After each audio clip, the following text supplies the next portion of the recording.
SleepMatters. Dark Triad. It is a group of 3 negative personality traits found in human psychology: narcissism, Machiavellianism, and psychopathy. Narcissism includes a strong sense of self-importance, a need for admiration, and a lack of empathy. Machiavellianism describes someone who manipulates and deceives others to achieve their goals, often showing little regard for morality. Psychopathy is marked by impulsive behavior, emotional coldness, and a lack of guilt or remorse. These traits often overlap and can exist together in one person, creating a dangerous combination. Scientifically, researchers Paulus and Williams coined the term in 2002 to describe these overlapping but distinct traits found in both clinical and non-clinical populations. People with high dark triad traits may seem charming at first, but often use others for personal gain. In corporate or political environments, they might rise quickly because of their confidence and manipulation skills, even if they harm others in the process. Studies show that these individuals are more likely to lie, cheat, and exploit others while feeling little or no guilt. Understanding the dark triad helps identify toxic behavior early and prevent emotional or psychological harm before it spreads silently through relationships, workplaces, or even society as a whole. Love bombing. Why would someone shower you with affection only to suddenly pull it away? Love bombing is a form of psychological manipulation where one person overwhelms another with attention, gifts, and praise to gain control. It usually appears in the early stages of relationships and feels intense, fast, and exciting. The brain reacts to this overwhelming affection by releasing dopamine, the same chemical involved in addiction, which makes the attention feel irresistible. But the goal is not genuine love. It is control. Once the target is emotionally invested, the affection is taken away. Compliments turn into silence, and warmth becomes criticism. This shift creates emotional confusion and makes the victim work harder to return to the high of the early phase. The technique uses intermittent reinforcement, the same tactic used in gambling, where unpredictable rewards make people chase validation endlessly. Cult leaders like Jim Jones used love bombing to recruit and control members. Even in modern dating, narcissists and toxic individuals often apply this tactic to gain trust quickly. Recognizing the pattern helps break the cycle. If affection feels too fast or too perfect, it may not be real. It may be a setup designed to trap you in emotional dependence before you even realize it. Trauma bonding. It is a psychological response where a victim forms a deep emotional attachment to someone who abuses or manipulates them. This bond develops through repeated cycles of abuse, followed by brief moments of kindness, which confuse the victim and create a powerful emotional connection. Over time, the brain begins to associate pain with love and fear with safety. This is reinforced by hormones like dopamine and oxytocin, which are released during emotional highs and lows. The stronger the emotional swings, the more intense the attachment becomes. In abusive relationships, victims often defend their abuser and believe they cannot leave, even when it is clearly harmful. Imagine someone trapped in a toxic relationship. They are insulted and hurt often, but once in a while, they receive unexpected praise, a hug, or an apology. This small act of kindness feels like relief from pain and becomes a reward. The victim holds on to those moments, hoping they will return, and ignores the constant abuse in between.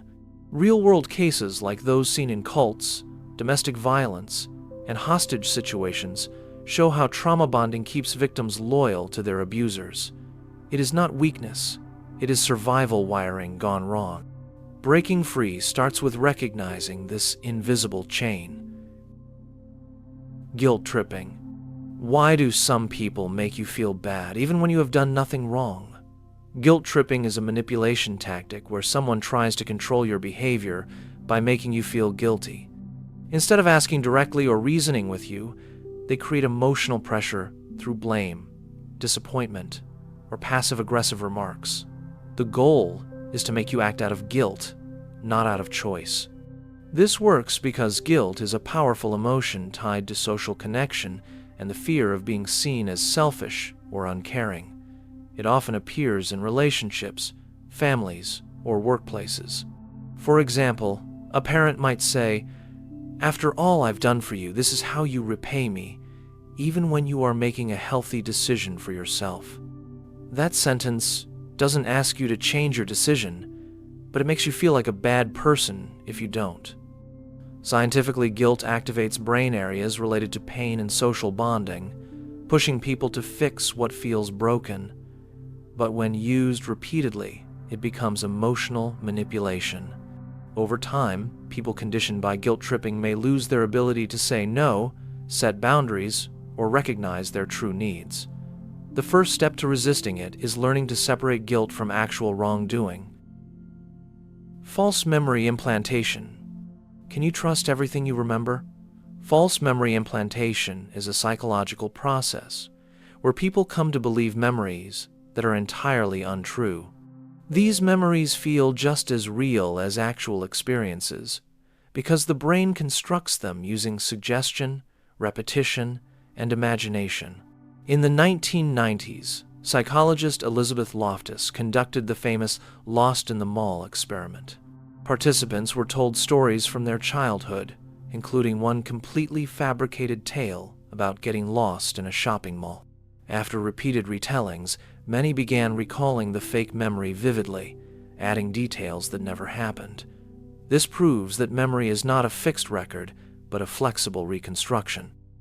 When someone suggests something strongly and repeatedly, especially in a trusted setting like therapy or relationships, the brain may fill in gaps with imagination.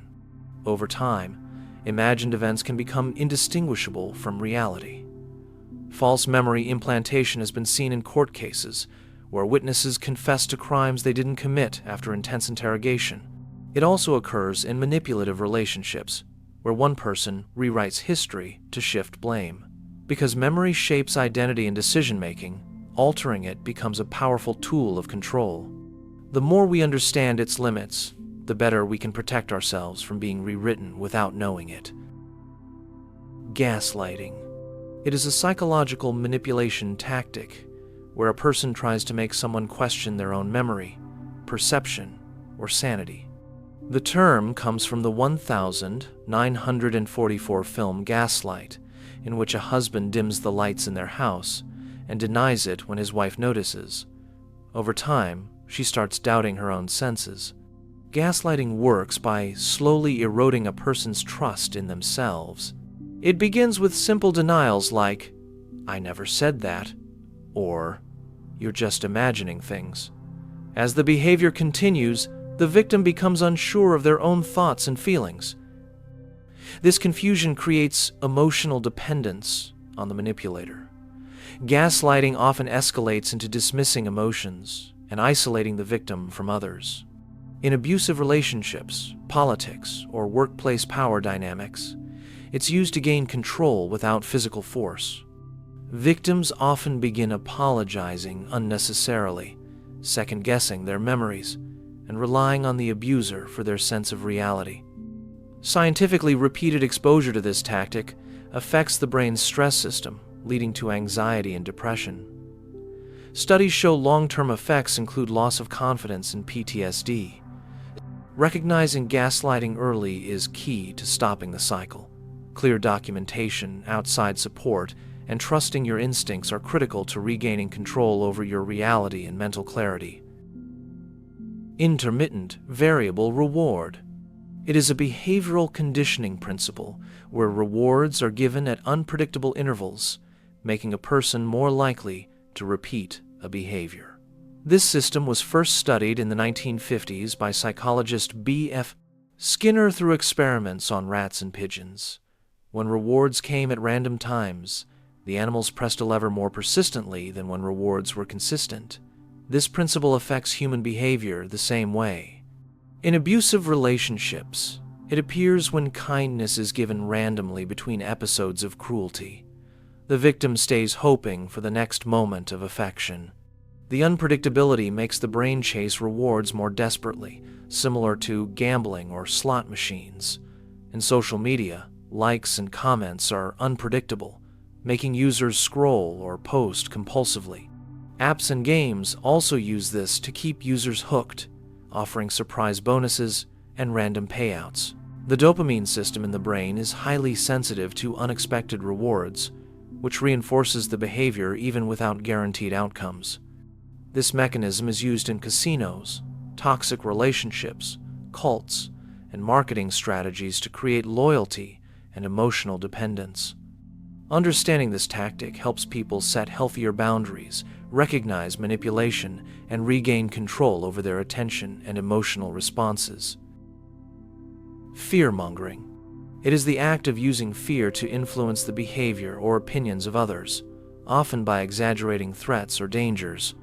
This tactic is commonly used in politics, media, advertising, and abusive relationships to gain control or compliance. When people are afraid, the brain's amygdala activates, triggering a survival response that reduces logical thinking and increases emotional reactions. This makes them more likely to follow instructions, accept restrictions, or believe misleading information without question. A classic example occurred during the Salem witch trials in 1692, where irrational fear of witchcraft led to the execution of innocent people.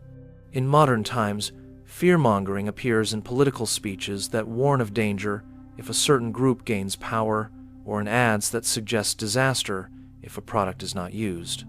Imagine a leader constantly saying, "You're not safe without me," while showing disturbing images. This keeps the audience in a state of anxiety and dependence.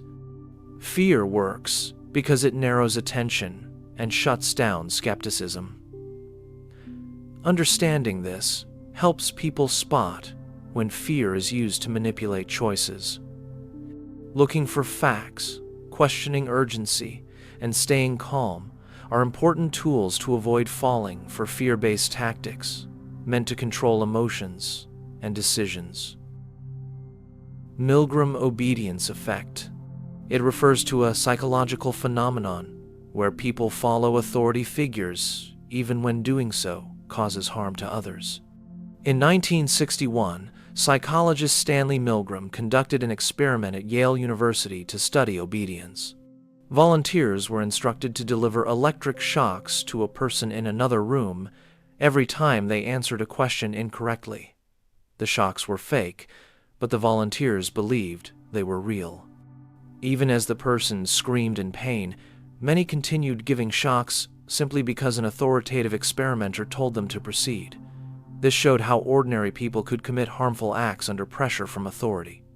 In a real-world scenario, imagine a soldier following orders that go against their morals because the command came from a superior. The Milgram Effect helps explain events like war crimes, corporate scandals, and cult obedience. It shows that people often prioritize authority over personal ethics, especially when responsibility seems shared or distant. Scientifically, this behavior is linked to reduced activity in brain areas responsible for moral judgment when someone believes another person is in charge. Recognizing this effect helps build awareness of how power structures can distort decision-making and reminds us to always question orders that violate human dignity. Operant conditioning. It is a learning process where behavior is shaped by consequences, either reinforcement or punishment. Developed by psychologist B.F. Skinner in the 1930s, this theory explains how actions followed by rewards tend to be repeated, while actions followed by punishment tend to decrease. There are 4 types. Positive reinforcement adds something pleasant. Negative reinforcement removes something unpleasant. Positive punishment adds an unpleasant outcome, and negative punishment takes away something pleasant. For example, imagine a student who gets praised every time they complete homework. Over time, they associate studying with approval and are more likely to do it again. In contrast, if they are scolded for skipping homework, they may stop skipping to avoid that consequence. Operant conditioning is used in parenting, education, therapy, and animal training. It is also exploited in addictive technologies and toxic relationships. Social media platforms use likes and comments as rewards, encouraging users to post more often. In workplaces, bonuses reward performance. The concept highlights how much of human behavior is controlled not by conscious thought, but by structured responses to our environment. By recognizing these patterns, we can better understand habits, change unwanted behavior, and protect ourselves from being conditioned by external forces. Stockholm Syndrome. When a person is held captive or abused, but begins to develop emotional bonds with their captor, it is called Stockholm Syndrome.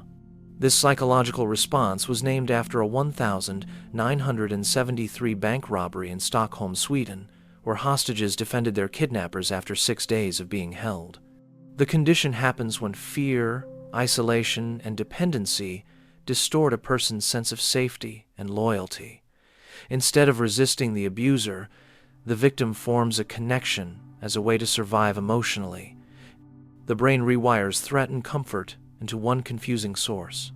Picture a kidnapped person being threatened for days, then suddenly given food or kindness. That rare act of mercy feels intense and becomes something they cling to.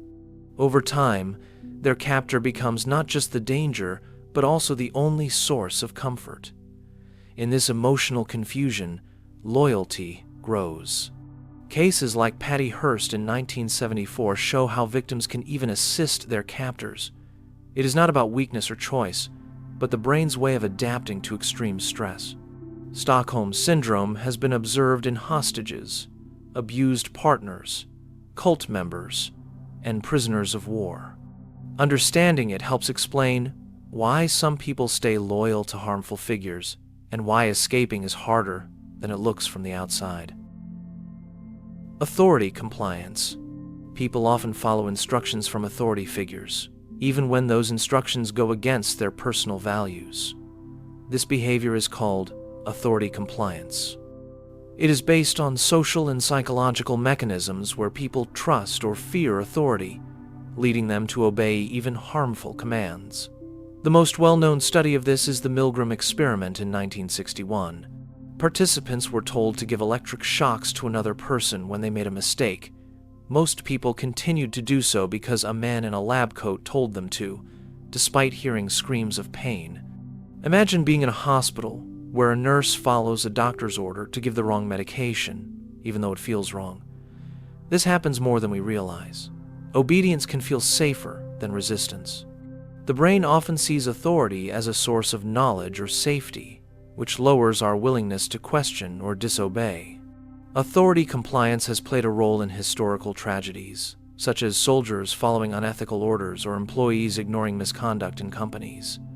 It becomes dangerous when people stop thinking critically. Recognizing this behavior helps individuals pause before following any harmful command, no matter who gives it.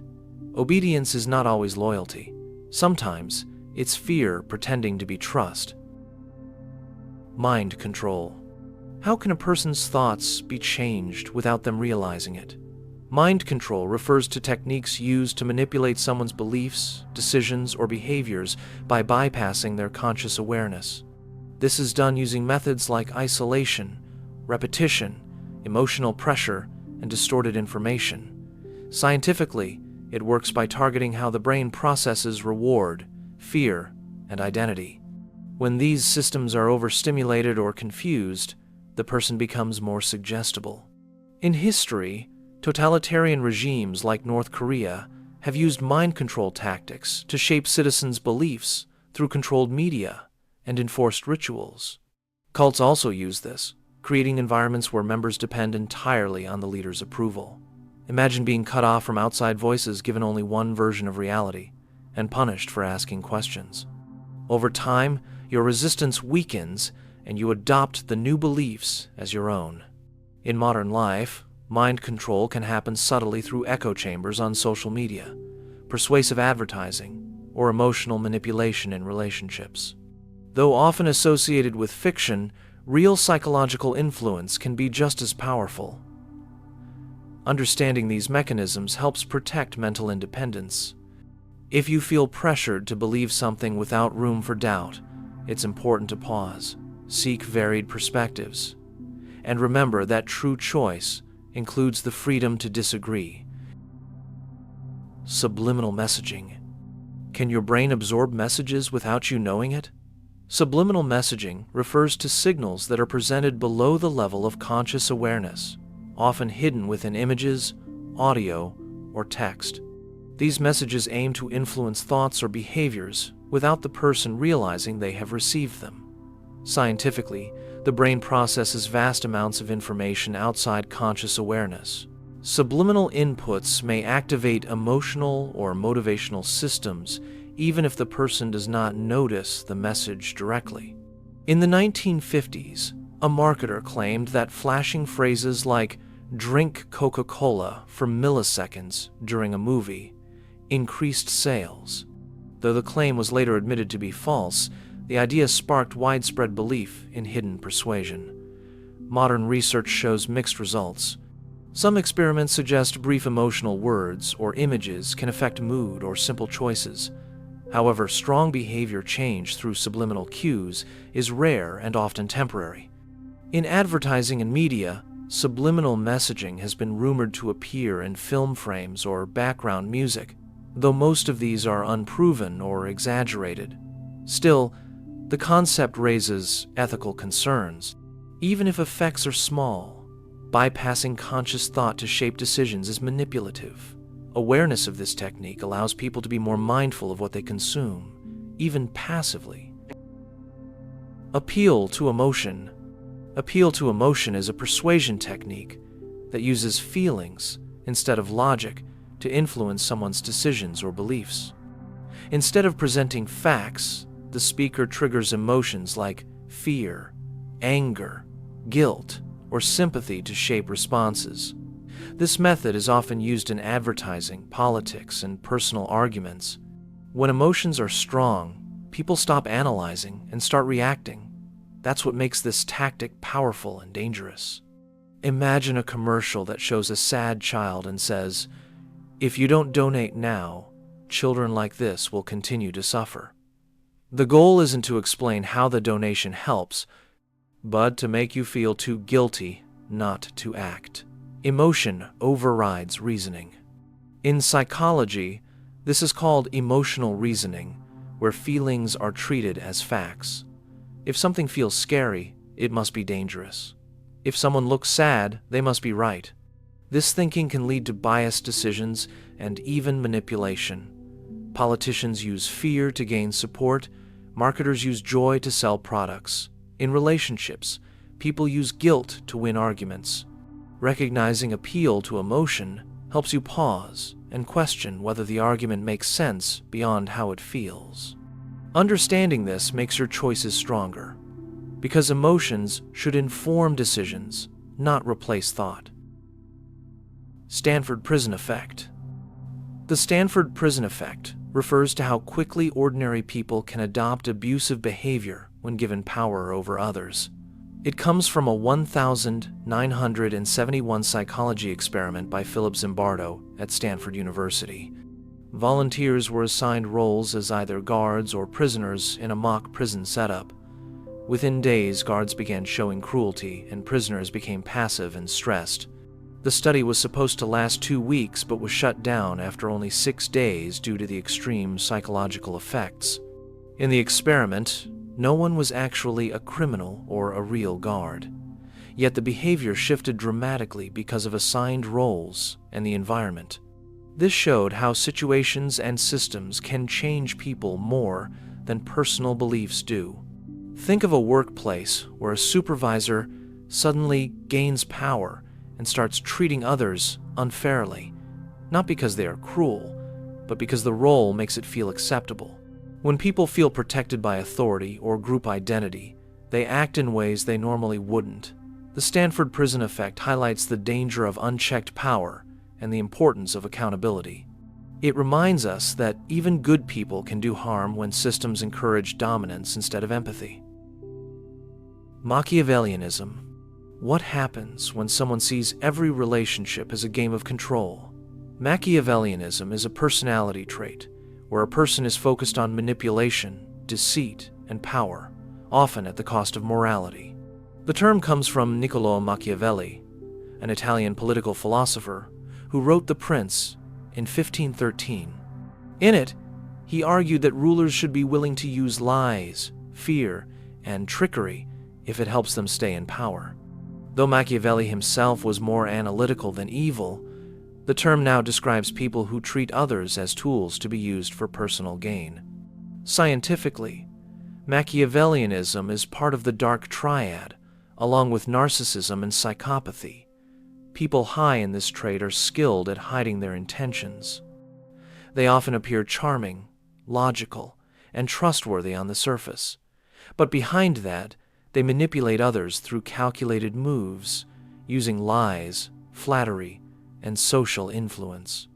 In the workplace, they might take credit for others' work or sabotage rivals quietly.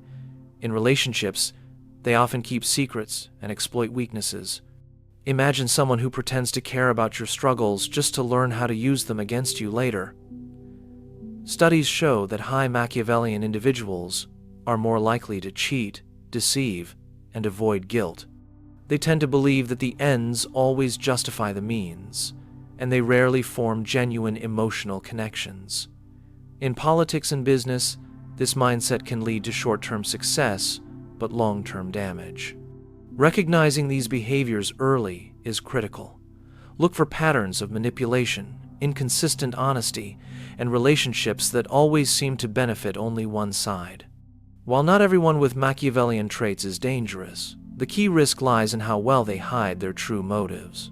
Being aware of this mindset helps protect your boundaries and reminds you to question charm when it feels too calculated. In a world that often rewards surface-level success, staying alert to the cost of manipulation is an act of self-defense. Emotional blackmail. Why do some people make you feel like love must be earned through guilt? Emotional blackmail is a form of psychological manipulation where someone uses your feelings against you to control your behavior. It often involves fear, obligation, and guilt-free emotional levers, known as the FOG model. The goal is not to ask for something directly, but to make you feel like denying them is cruel. For example, a parent might say, "After all I've sacrificed for you, this is how you repay me." The words are subtle, but the message is heavy. Comply or feel ashamed. Scientifically, emotional blackmail activates stress responses in the brain. When guilt or fear is triggered, cortisol levels rise, clouding clear thinking. The manipulator benefits from this confusion because you are more likely to give in just to ease the emotional tension. This tactic appears in romantic relationships, families, workplaces, and even in cults. It can take many forms: silent treatment, dramatic ultimatums, or constant reminders of past favors. Imagine a partner threatening to harm themselves if you ever leave. Even if unspoken, the emotional pressure keeps you locked in.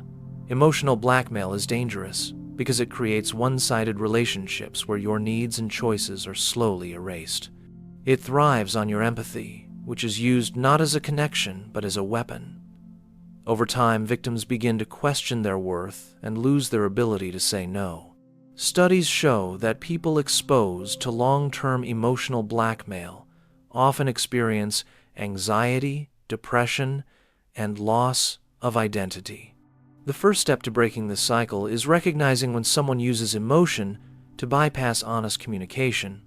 If love is conditional, if guilt replaces respect, or if setting a boundary causes punishment, it is not love, it is control. Building emotional clarity, seeking outside support, and learning to sit with temporary discomfort are key ways to resist the trap and take back your mental freedom. Suggestive language and hypnosis. It is the strategic use of words and phrases to influence a person's thoughts, feelings, or actions without them fully realizing it. This technique becomes more powerful when combined with hypnosis, a state of focused attention where the mind is more open to suggestion. Hypnosis does not mean losing control. Instead, it lowers the brain's critical filters, especially in the theta brainwave state, which allows suggestions to sink in more easily. Suggestive language uses soft commands, repeated ideas, or visual imagery to gently lead the listener's behavior or belief. For example, in therapy, a hypnotist might say, "You are feeling lighter, safer, more relaxed," to guide a client into a calm mental space. In marketing, it might be a phrase like, "People just like you are choosing this right now." Now, imagine someone telling you in a calm voice, "You are safe, you are tired, and it's okay to let go," again and again as soft music plays. Over time, your body reacts even if your conscious mind resists. Used ethically, this can reduce pain or anxiety. But in manipulative settings, it can be used to create false memories or influence decisions without consent. The impact depends on intention, context, and the listener's awareness. Dunning-Kruger Exploitation. It is the intentional use of a cognitive bias where people with low ability overestimate their knowledge, making them easier to mislead. The Dunning-Kruger Effect, identified by psychologists David Dunning and Justin Kruger in 1999, shows that people with little expertise often believe they know more than they actually do. This overconfidence makes them resistant to correction and more likely to spread misinformation. Exploiting this bias involves giving such individuals praise or false validation to reinforce their mistaken beliefs.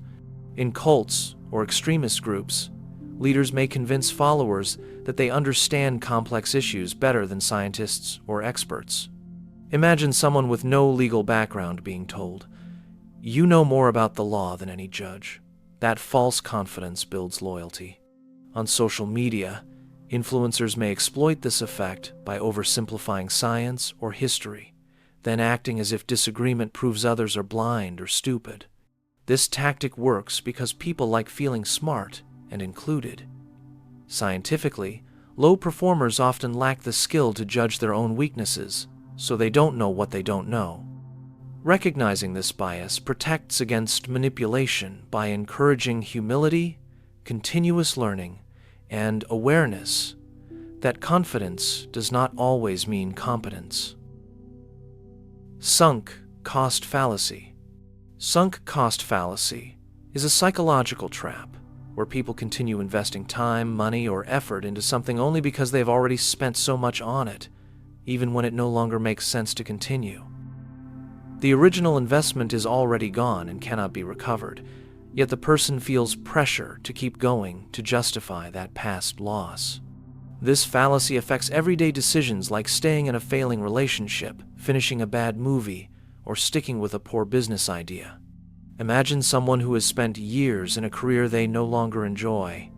They keep working the same job, not because it makes them happy or helps them grow, but because they say, "I've already come this far. I can't quit now." That feeling is the sunk cost fallacy at work. This bias was studied in behavioral economics and psychology as early as the 1970s. Researchers found that humans naturally fear waste and regret, which leads them to chase losses instead of cutting them.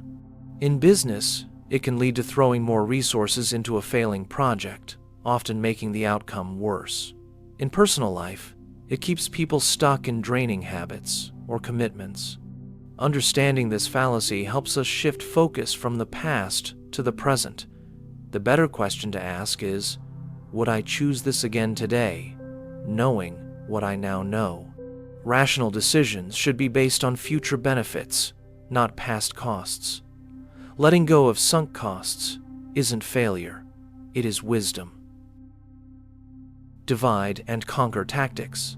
Divide and conquer tactics are strategies used to gain and keep power by breaking up large groups into smaller, weaker ones that are easier to control.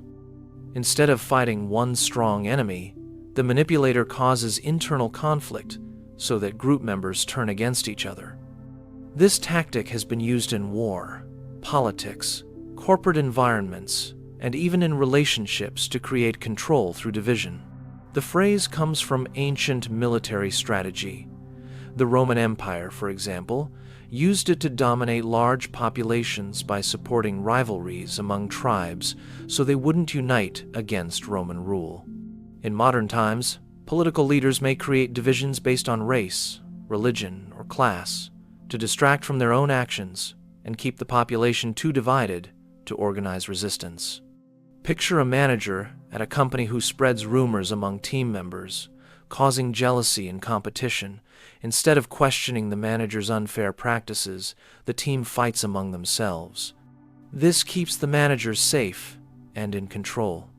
Psychologically, this tactic works because humans naturally form identity groups and often react strongly to perceived threats or favoritism.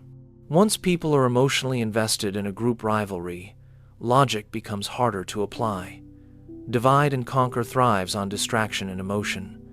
Recognizing this tactic allows people to shift focus from infighting to the source of manipulation. Unity, communication, and critical thinking are the most effective tools for breaking this strategy. Understanding the tactic is the first step in defeating it. Fear appeal. How do marketers, leaders, or media get people to act quickly without questioning? Fear appeal is a persuasion technique that uses fear to influence decisions or behavior.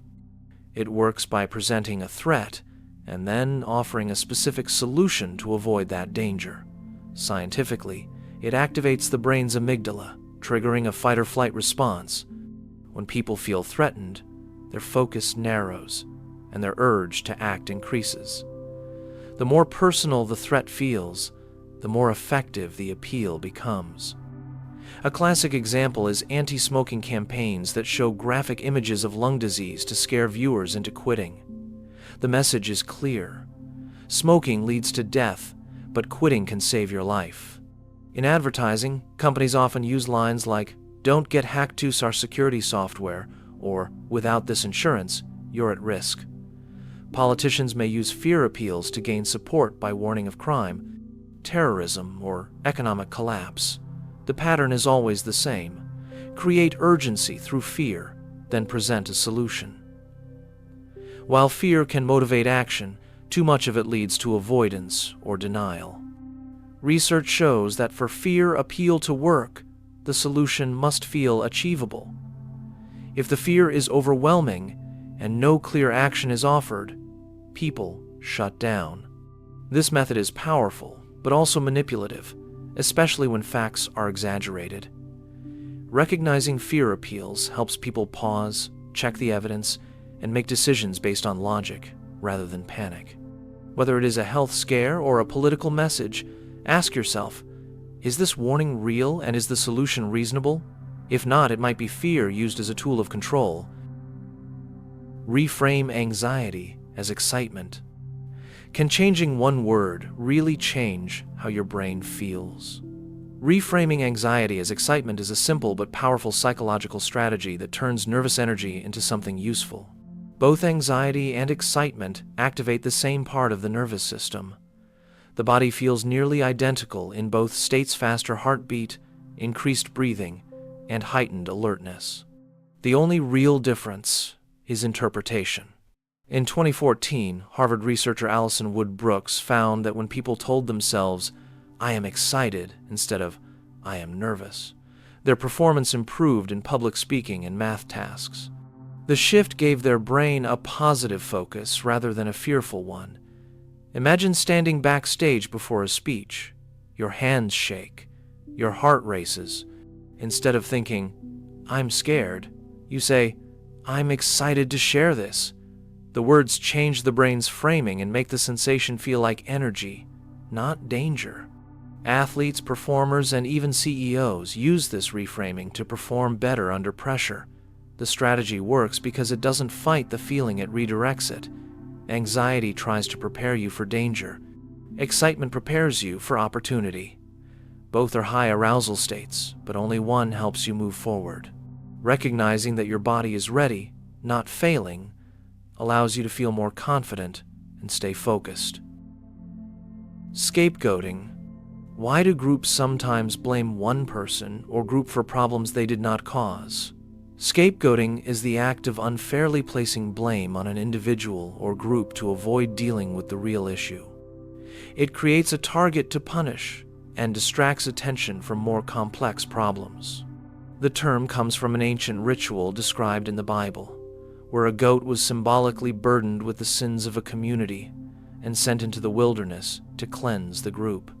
In modern times, scapegoating is used in politics, media, workplaces, and even families.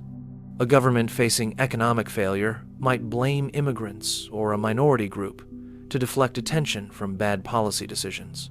In a company, an underperforming team might blame one person to protect the reputation of others. In social psychology, this is connected to group identity and fear. When people feel threatened or uncertain, they seek control. Finding someone to blame offers a sense of order, but this short-term relief causes long-term harm. It isolates the scapegoat, increases prejudice, and prevents real solutions.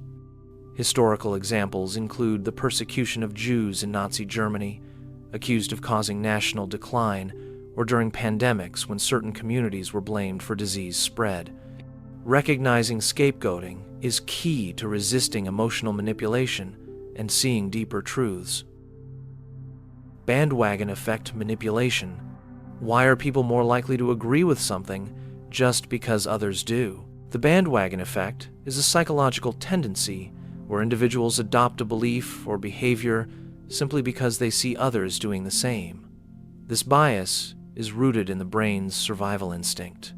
In early human societies, being part of a group increased the chances of safety. Today, the same mechanism pushes people to follow trends, buy popular products, or support winning candidates. Manipulators exploit this by creating false impressions of popularity. For example, political campaigns highlight poll numbers to make undecided voters feel like they are joining a majority. Advertisers label products as best-selling or everyone's favorite to trigger herd behavior. Social media amplifies this effect by showing likes, shares, and comments, making certain opinions seem more accepted. In reality, these numbers are often selectively shown or inflated. Imagine walking past two restaurants. One is full, the other empty. You will likely choose the full one, assuming it must be better. But the crowd may have formed randomly. The bandwagon effect replaces critical thinking with social reassurance. Recognizing this bias helps protect your decisions. Just because something is popular does not mean it is correct. Slowing down to ask, "Why am I choosing this?" restores your personal judgment.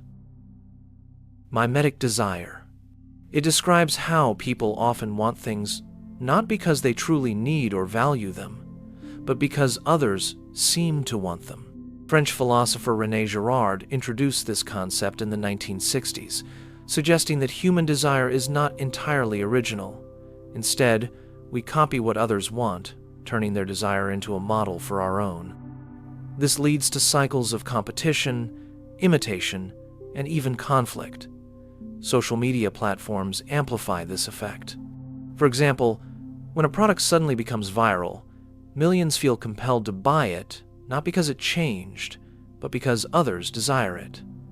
Imagine two children in a room filled with toys.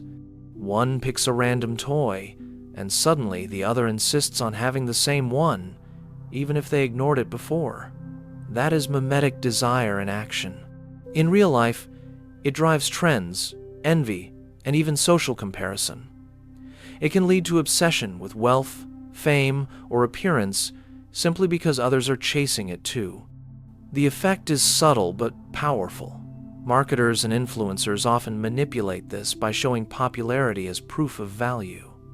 Understanding mimetic desire helps people recognize when their wants are not truly their own, and frees them from chasing goals that were never theirs to begin with. Playing on insecurities. It is a manipulation strategy where someone uses another person's self-doubt, fear, or low confidence to control them. Instead of direct threats, they find weak points and press them repeatedly to make the person feel small and dependent. Insecurity can be about appearance, intelligence, status, or anything a person secretly worries about. Imagine someone saying, "You could never do that without me," or "No one else would accept you the way I do." These words aim to weaken the target's confidence and make them crave approval from the manipulator. In abusive relationships, cults, or even workplace bullying, this method appears when praise is withheld and replaced with backhanded compliments or subtle criticisms. Scientifically, repeated exposure to self-doubt triggers anxiety and lowers self-esteem, making the victim more likely to seek comfort from the very person causing harm. This also affects decision-making, as low confidence narrows options and reinforces dependency. Social media plays a role by constantly showing idealized images and lives, making people question their worth. The manipulator then offers selective validation, creating a loop of control. Recognizing when someone is using your insecurities against you is the first step to breaking the hold and rebuilding your confidence on your own terms. The Baader-Meinhof phenomenon. It is a cognitive bias where something you recently learned or noticed suddenly seems to appear everywhere. Also known as frequency illusion, it was first named in 1994 on an online forum after someone kept hearing about the Baader-Meinhof terrorist group. Scientifically, this happens due to two psychological processes: selective attention and confirmation bias.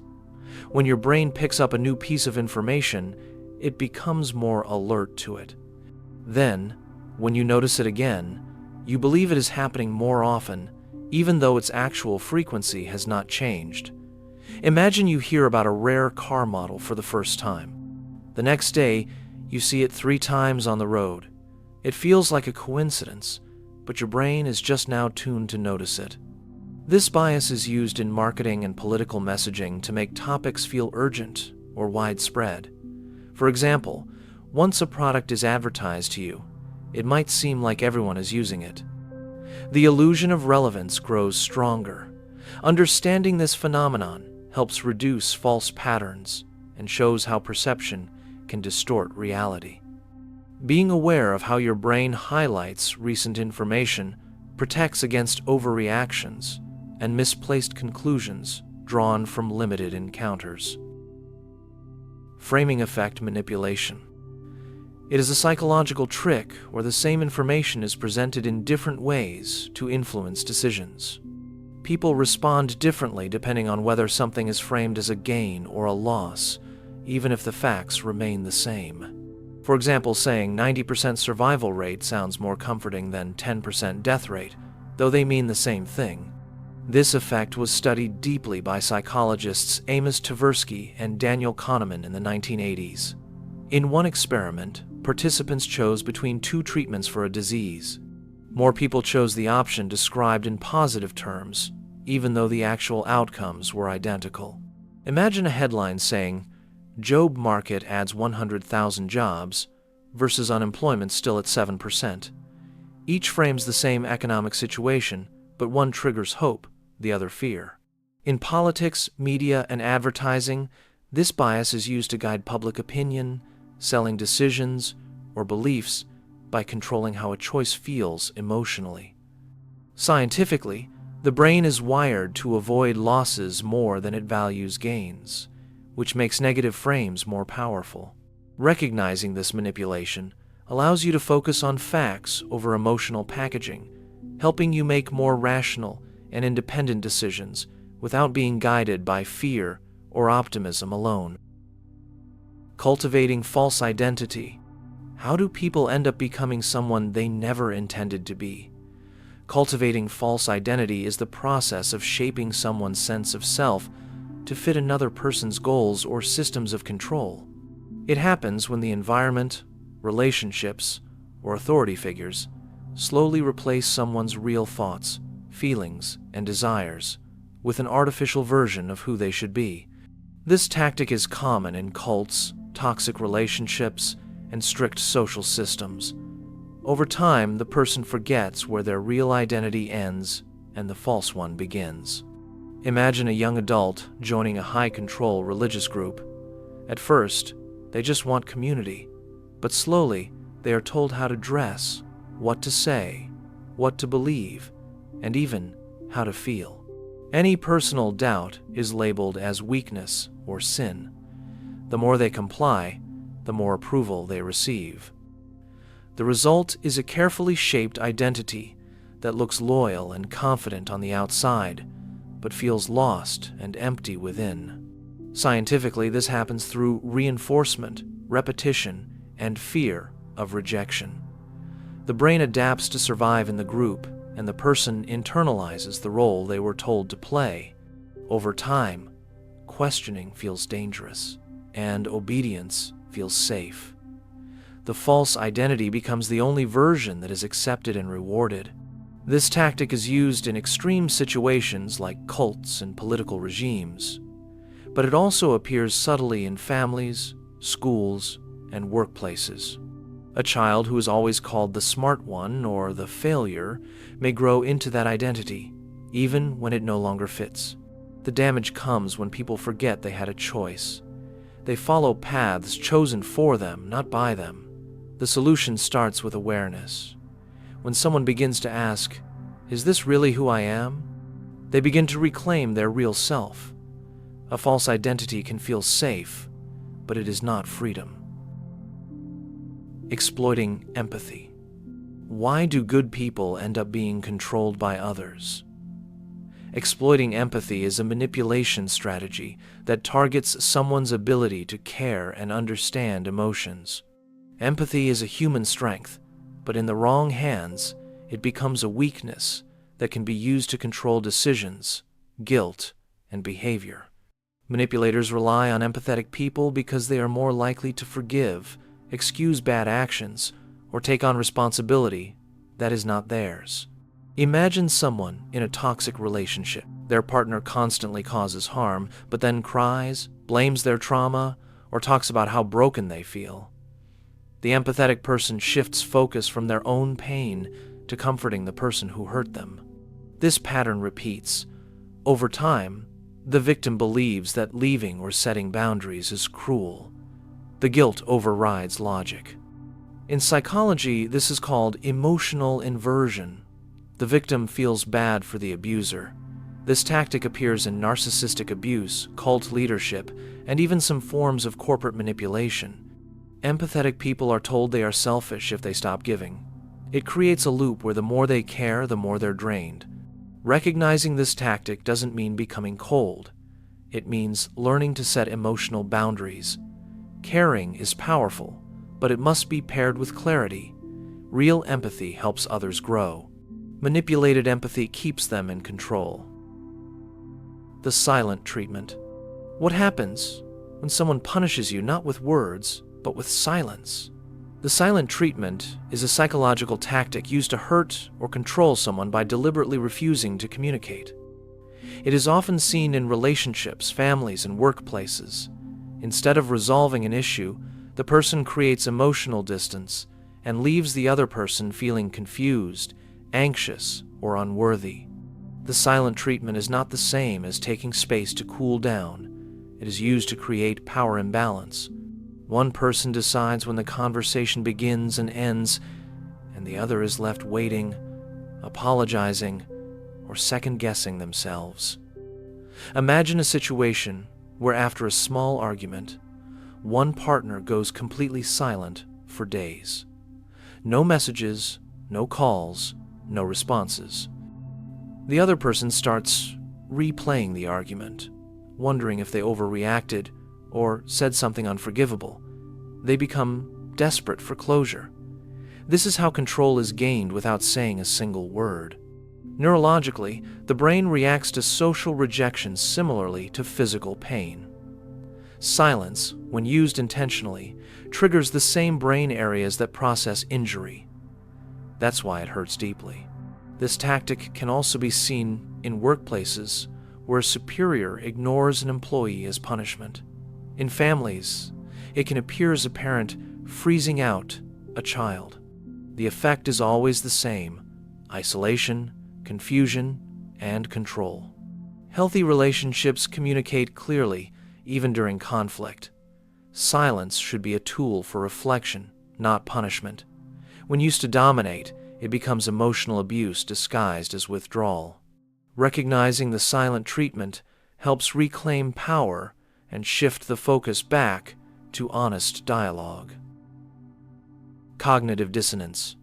It happens when a person holds two conflicting thoughts at the same time and feels uncomfortable because of it. This discomfort pushes the mind to reduce the contradiction in one of three ways: change one of the thoughts, add a new one to justify the conflict, or completely deny the contradiction.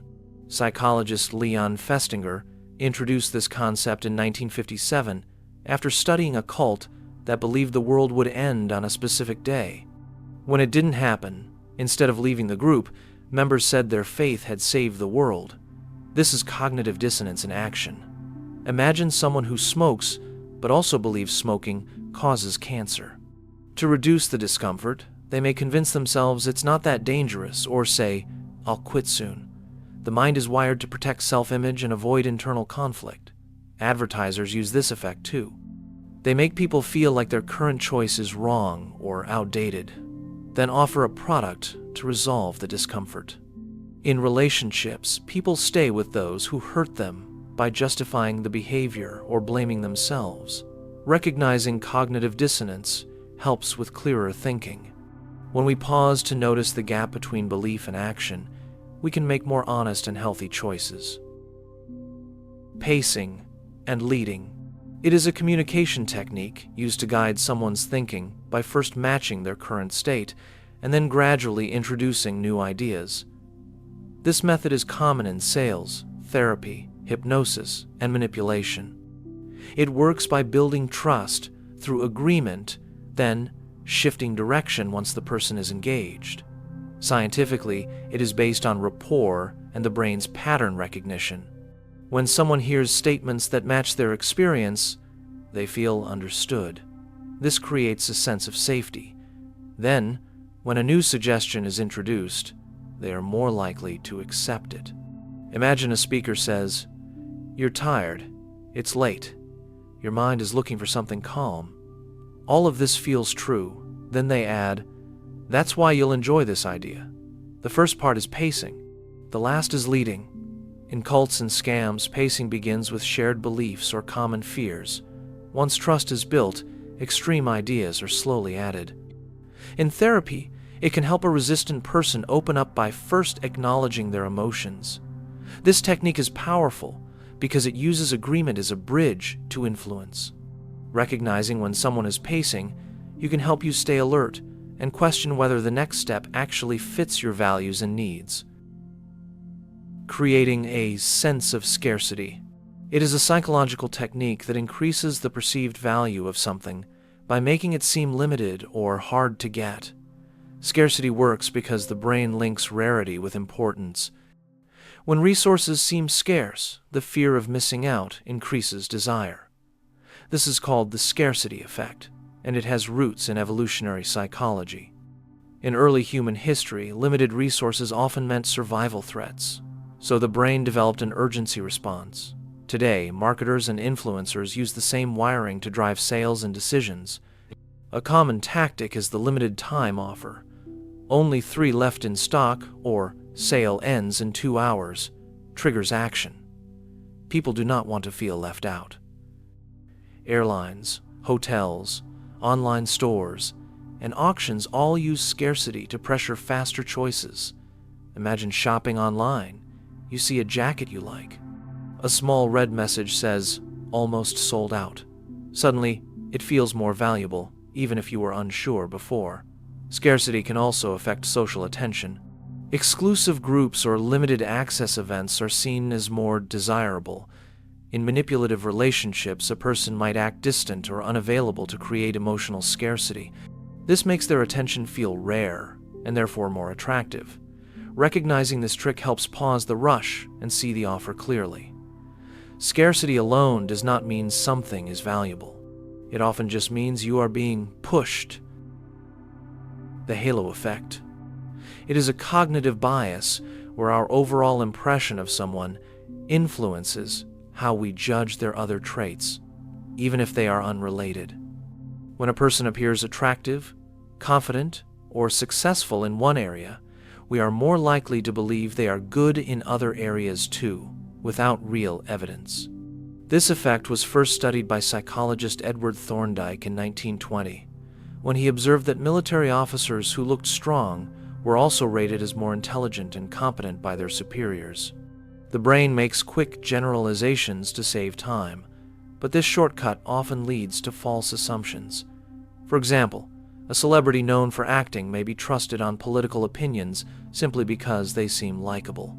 In job interviews, someone who dresses well and speaks clearly might be assumed to be smarter than they are. In marketing, products in sleek packaging are seen as higher quality, even before testing. Imagine a teacher meeting two students.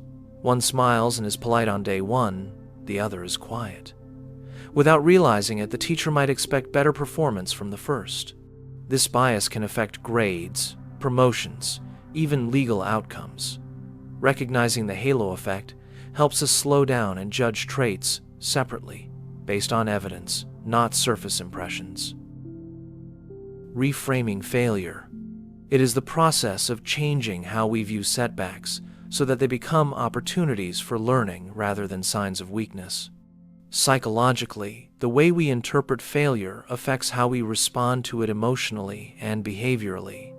When failure is framed as a dead end, it leads to shame, fear, and avoidance.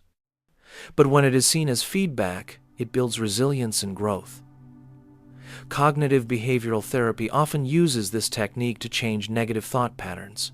For example, instead of thinking, "I'm terrible at this," a person might learn to say, "This was hard, but now I understand more than I did before." Consider Thomas Edison, who failed thousands of times while inventing the light bulb. When asked about it, he reportedly said, "I have not failed. I've just found 10,000 ways that won't work." That mental shift is reframing. In schools, workplaces, and therapy, this mindset builds motivation. The brain rewires differently when failure is accepted calmly rather than feared. It becomes part of the learning loop. Reframing failure helps people take calculated risks, reflect instead of regret, and ultimately achieve more because they are not paralyzed by mistakes.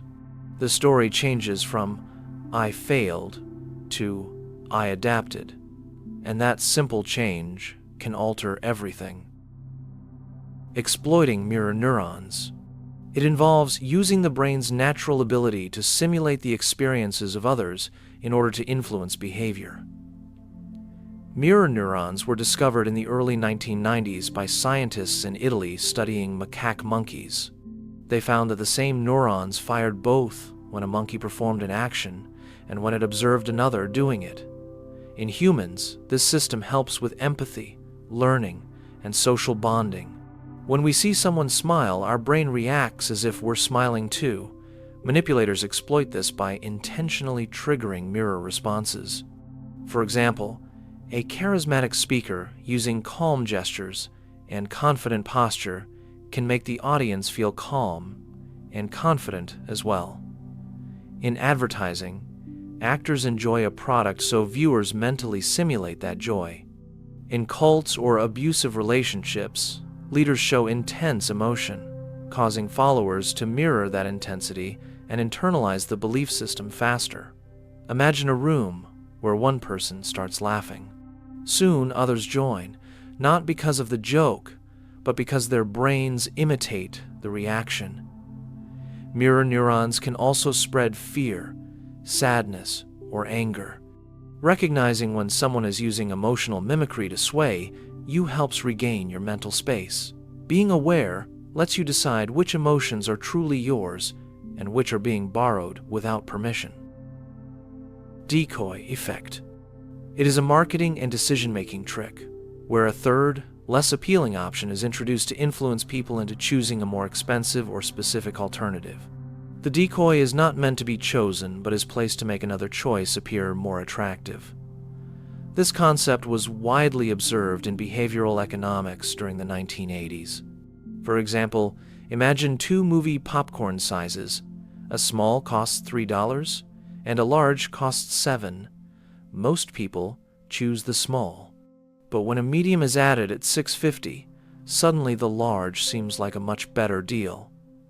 People shift to the large, even though nothing changed except the new option. The decoy makes the expensive choice feel like smart value. Businesses use this in subscriptions, product bundles, and pricing tiers. Politicians may use a third candidate to split votes. In one experiment by Dan Ariely, people preferred an expensive magazine bundle only when a decoy was added. The brain focuses on relative comparison instead of true need.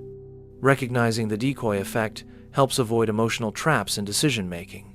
By comparing options based on individual value rather than set-up contrast, people can make more logical, personal choices instead of being subtly pushed by design. Anchoring effect.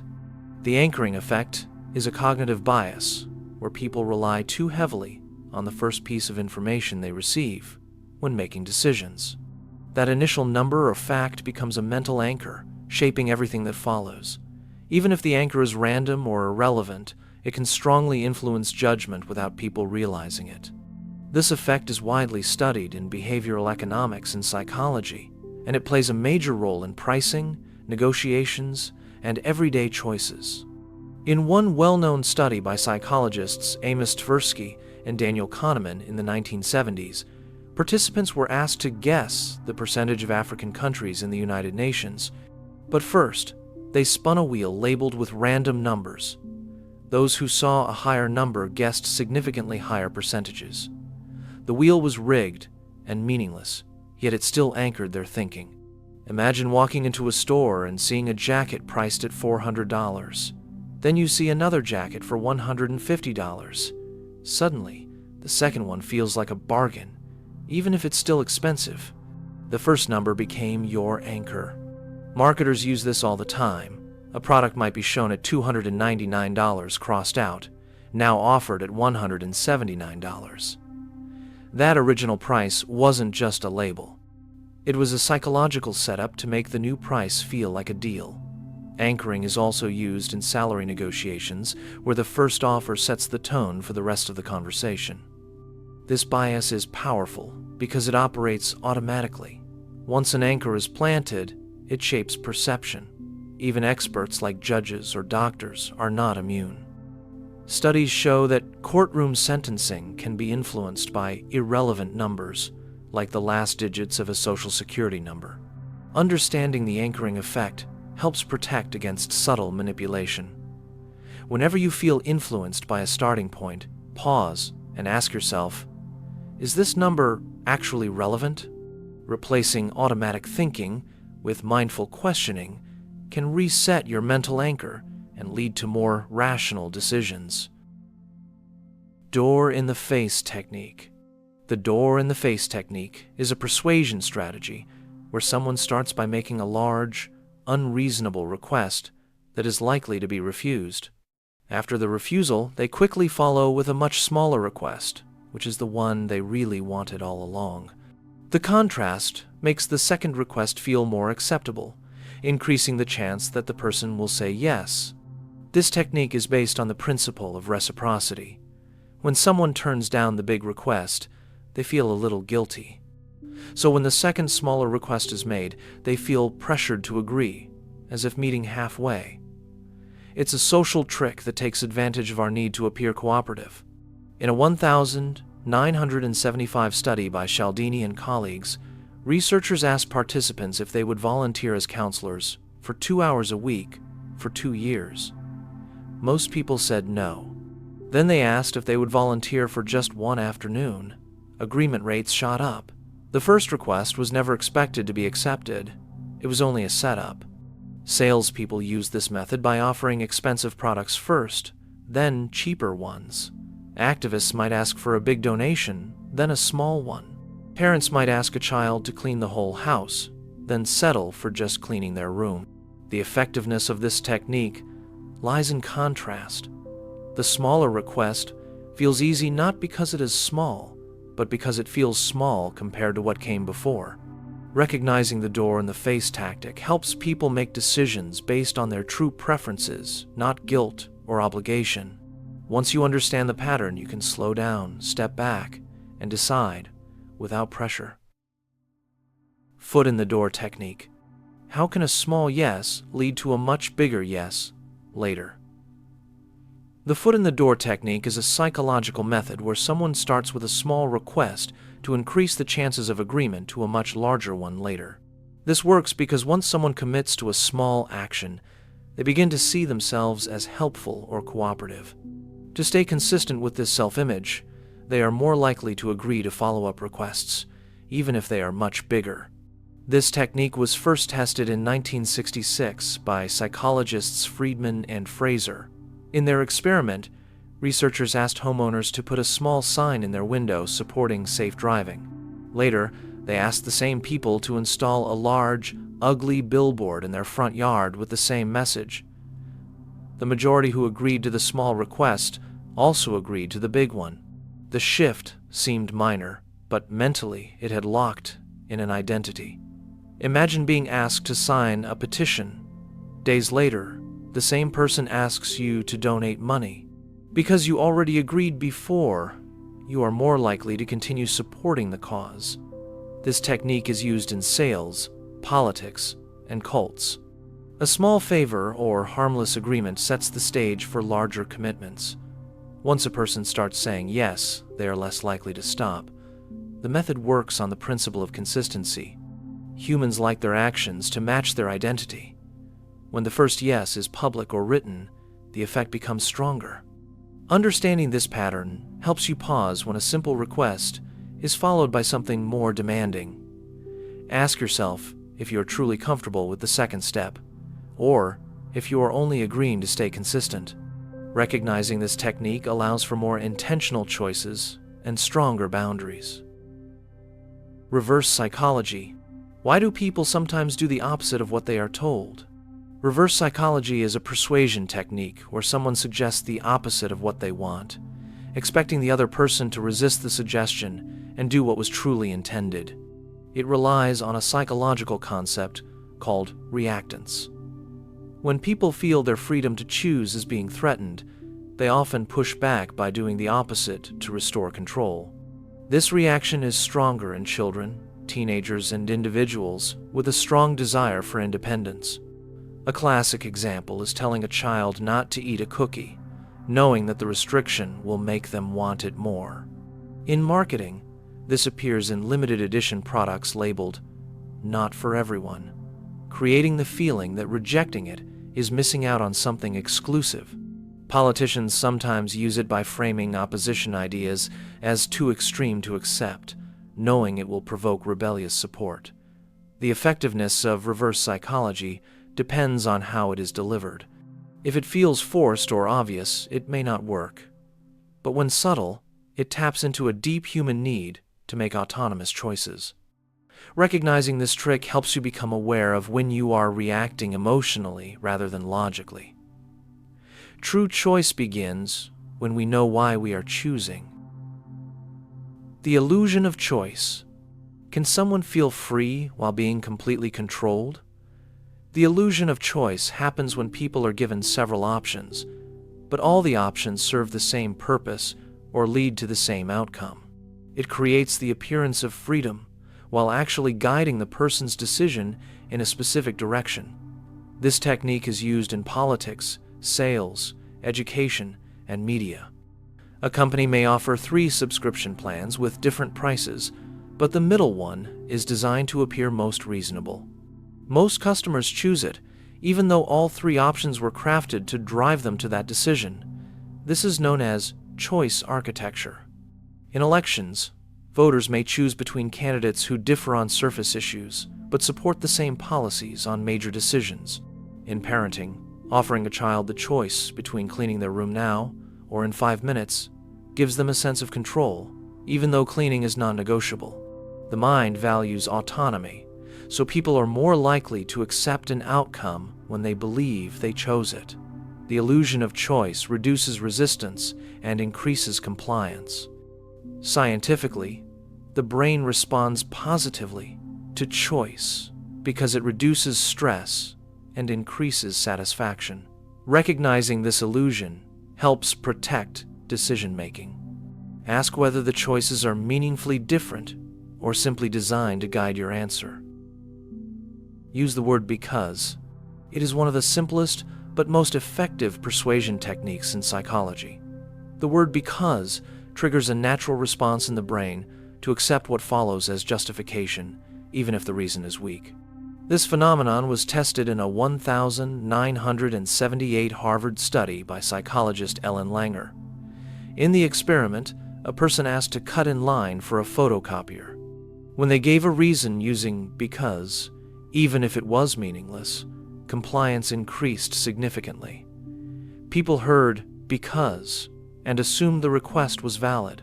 Scientifically, this works due to a mental shortcut called heuristic processing. The brain saves effort by accepting requests that sound explained. In marketing, this is used constantly. A sign might read, "Buy now because supplies are limited." The urgency may not be real, but the reasoning adds weight. Imagine a child asking, "Can I have this toy?" and a parent saying no. But if the child says, "Can I have this toy because I've done all my homework?" the answer is more likely to be yes. The word adds credibility. In everyday conversations, sales pitches, and manipulation, because gives people the feeling of logic even when there's none. Being aware of this trick helps separate real reasons from artificial ones. False flattery. It is a manipulation tactic where someone gives compliments they do not truly mean in order to gain trust, approval, or advantage. Unlike sincere praise, false flattery is strategic. It is designed to lower defenses and increase the target's willingness to agree, comply, or like the flatterer. Research in social psychology shows that people tend to like those who compliment them, even when they suspect the praise is dishonest. This response is due to a brain reward system activated by positive feedback, which temporarily overrides skepticism. Imagine a salesperson saying, "You're clearly someone who understands real quality," just before pitching an overpriced product. Even if the customer knows it's scripted, they still feel good and become more open. In workplaces, a manager might say, "You're the smartest person on the team," to get an employee to work late. False flattery also appears in manipulative relationships, where constant praise is used to cover control or abuse. Over time, the victim feels special and needed, not realizing they're being used. Being aware of this tactic helps people focus on actions rather than empty words. Genuine respect shows in consistency, not exaggerated compliments. Recognizing this helps protect against people who say kind things only to get what they want. Emotional contagion exploitation. It is the deliberate triggering and spreading of emotions within a group to influence behavior. Emotional contagion is a natural process where people unconsciously mimic the moods and reactions of those around them. Scientifically, this is linked to mirror neurons in the brain, which respond to the expressions and tones of others. While emotional contagion can create bonding, manipulators use it to generate panic, excitement, or loyalty for control. For example, in 2014, Facebook ran a study showing that positive or negative posts in news feeds could influence the emotional tone of users' posts without their awareness. Imagine a cult leader giving an emotional speech filled with fear, anger, and love. As the crowd echoes the emotion, individuals stop thinking critically and follow the mood. In business, a leader might enter a room upbeat and energized before a risky pitch. The team mirrors the excitement and agrees, not because the idea is good, but because the room feels right. Politicians often use crowd reactions to fuel support, repeating dramatic phrases to stir shared emotions. This technique bypasses logic by pushing the group into shared emotional states. Recognizing when your feelings are being shaped by someone else helps protect against following the mood instead of your own reasoning. Groupthink induction. What happens when a group of smart people start making irrational decisions together? Groupthink induction is a psychological phenomenon where individuals in a group prioritize agreement and harmony over critical thinking. When groupthink occurs, members suppress their doubts, avoid conflict, and follow the majority, often leading to poor or even dangerous choices. This happens because humans are wired to seek acceptance and avoid rejection. In a group setting, this instinct can override logic. The term was introduced by psychologist Irving Janis in 1972. He studied major political failures like the Bay of Pigs invasion in 1961, where U.S. advisors failed to challenge flawed strategies because they did not want to disagree with the group. The desire for unity was stronger than the urge to be right. Imagine a company board meeting where everyone nods along to a risky business plan because the CEO supports it. No one wants to appear negative, so concerns are kept silent. Later, when the project fails, it becomes clear that many had doubts but said nothing. Groupthink usually begins when a dominant leader is present, the group is insulated from outside opinions, and members feel pressure to conform. Signs include lack of debate, illusion of unanimity, and dismissal of opposing views. When these conditions are present, decisions are not made through careful analysis, but through emotional loyalty to the group. Historical events like the Challenger space shuttle disaster in 1986 were partly blamed on groupthink. Engineers had concerns about the O-rings in cold weather, but NASA decision-makers pushed forward to avoid delays. The result was tragedy.